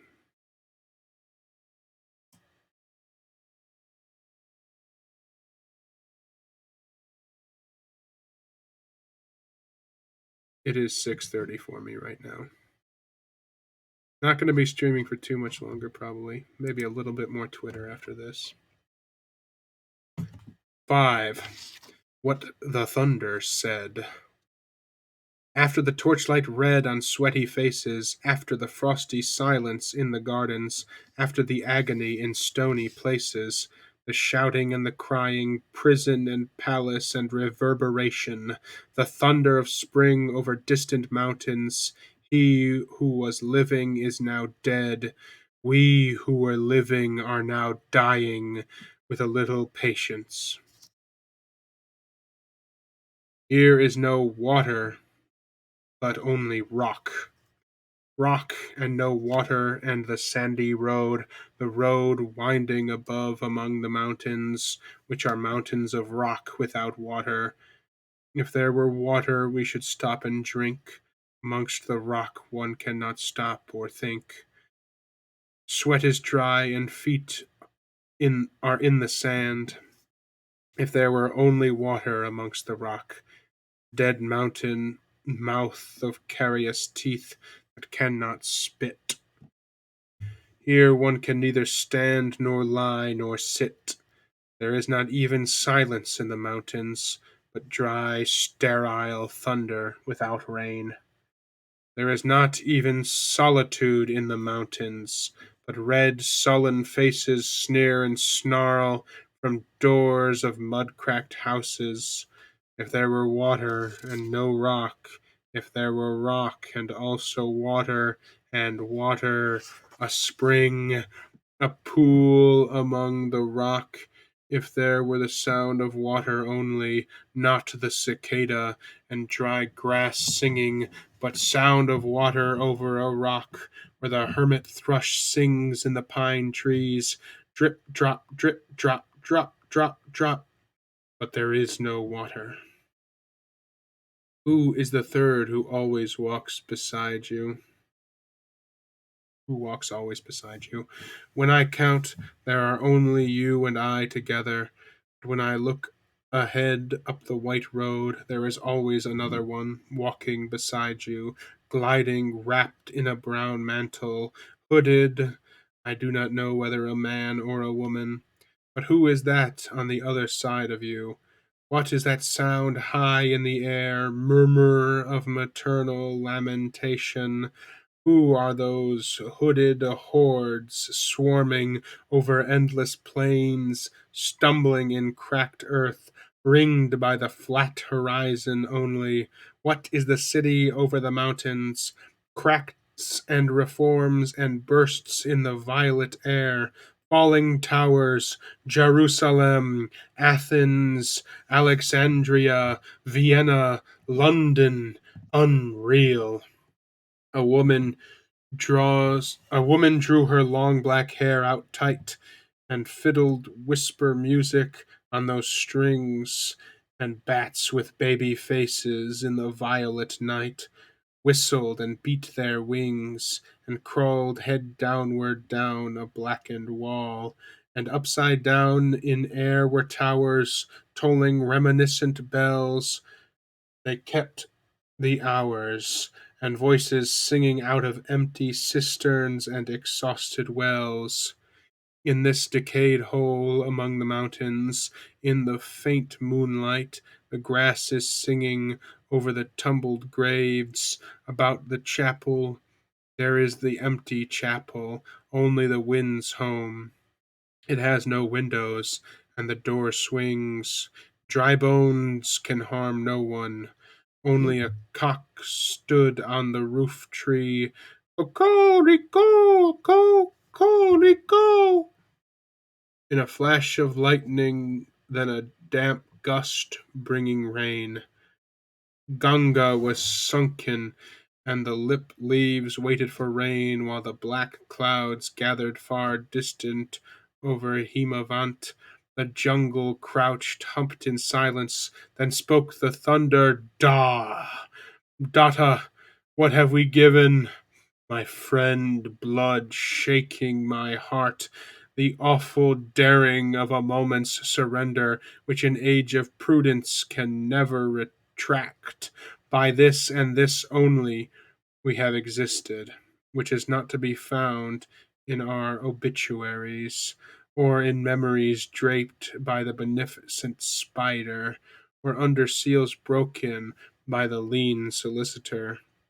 In our empty rooms, da, diad havum, I have heard the key turn in the door once, and turn once only.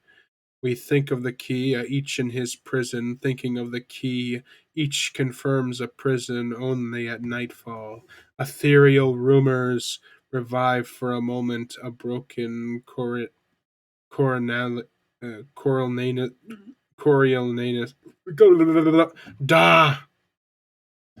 Damayata, the boat responds gaily to the hand expert with sail and oar. The sea was calm. Your heart would have responded gaily when invited, beating obedient to controlling hands. I sat upon the shore fishing with the arid plain behind me. Shall I at least set my lands in order? London Bridge is falling down, falling down, falling down. Qua secus ne foco sceglia affina, quando fiam ute scelidon, oh, swallow, swallow, le prince de Aquitaine à la tour abole, these fragments I have shored against my ruins. Why they ill fit you? Periomos mad again, data, diahavum, damya, shantith, shantith, shantith. Sanskrit word for peace. Anashant, okay. There's a lot of notes here. Oh my goodness. There's a lot of references in this poem. You have to be much better read than I even am to understand this poem. Let's see. Oh, a quote from Ecclesiastes here in the first part. Let's see what that was. Line 23.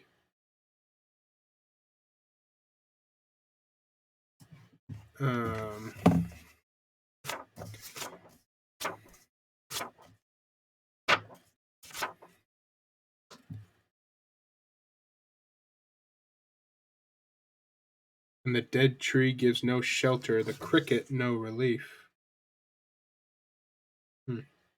Well, let's see all these references. It's got Ecclesiastes, Tristan and Isolde, um, the Tarot, Inferno, Webster's White Devil, Baudelaire, Fleur de Mal, um, Anthony and Cleopatra, the Aeneid, Paradise Lost, the Metamorphosis, more Webster, um, Middleton's Women Beware Women, Spencer, The Tempest, To His Coy Mistress, Parliament of Bees, Parsifal. Parsifal was really. He was one of Egypt's millionaires. More The Tempest. V. Fronde, Elizabeth. Purgatorio. St. Augustine's Confessions. Warren's Buddhism in Translation. Confessions again. Oh my goodness. More The White Devil. Blink East Chaos.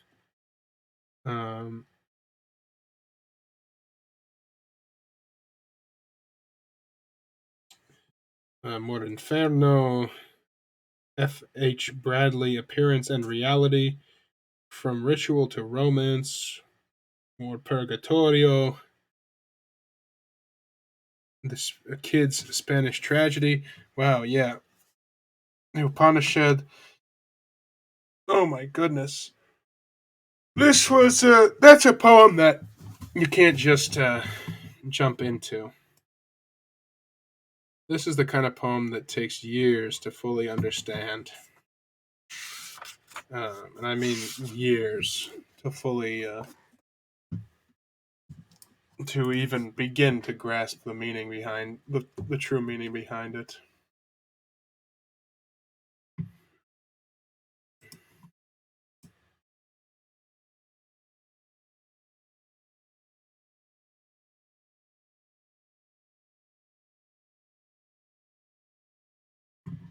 Ay, ay, ay. Twitter. Let's just end things off with some Wordsworth here. And I won't even do a long one. I'll just read to the states. The shortest. I could probably even repeat it by memory. To the states, or any one of them, or any city of the states, resist much, obey little.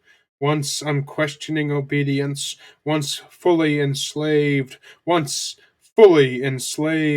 no nation, state, city of this earth ever afterward resumes its liberty.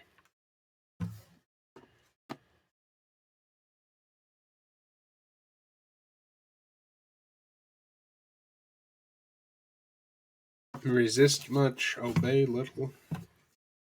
I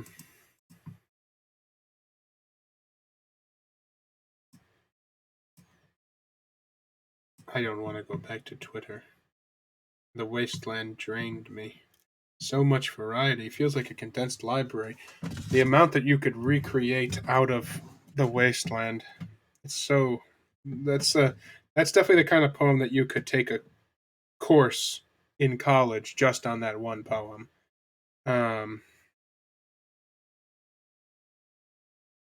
There's just so much you'd have to read to really fully grasp the meaning of all those phrases. And it's taken a lot out of me. So I think we'll call the stream here after 3 hours. Pretty good amount of time. I'll probably do another one of these at some point. Oh boy. I don't know about Twitter, but maybe if something really controversial happens, I'll just go on Twitter and read about that. Make fun of all the crazy people who just give their crazy opinions. I don't know. They're not crazy. I shouldn't call them that. But they They certainly weren't writing their opinions in ways that made me understand them. A lot of it was just, I don't understand what you mean by that. I don't understand what you mean by that. I don't understand what you mean by that. Which, maybe that's on me. Maybe I'm not literate enough in that community, but getting hungry and tired. The wasteland took a lot out of me. So we'll call it there. Good night, everyone. I love you. I love you. Good night. I love you. Wraith, thank you for joining me. Everybody else who was here, Wraith, you were here for pretty much the whole time. Great pleasure to have you fill up a bit of my evening. Have a great one. Hope to see you again, Wraith. I think that next stream we'll be reading A Picture of Dorian Gray, probably. So I'll try to post on Twitter whenever I'm going to start streaming. Oh, you like that, do you, Wraith? Well, we'll have some Oscar Wilde next time. Yeah, now I really hope I get you. I'll keep you. Go to Cold Stone Tweets on my Twitter. That's what it was, which I only use for.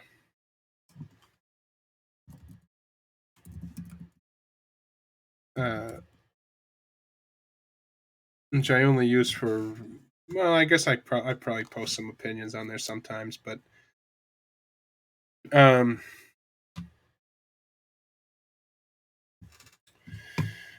that's where I'll post reminders about upcoming streams. Well, have a good night, Wraith. Have a good night, everybody who's watching this on YouTube. I post all these streams on YouTube, Wraith, under Coldstone Readery, same name on YouTube. If you wanted to go back and check them out. Now I'm all about it. Give me all the opinions. All right, Wraith. I'll see you around. I saw the Christmas special. Yeah, the Christmas special.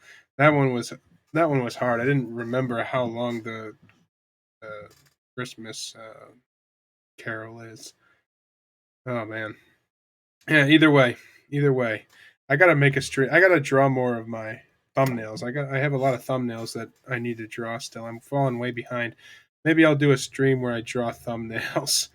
That'll be fun. Gotta have some variety on the stream. Can't just, well, it is the readery. I don't know if I can do a stream where I don't read, but maybe it'll be the drawery for an episode. I guess it's not just the readery. I do learn things too. There was the sewing episode.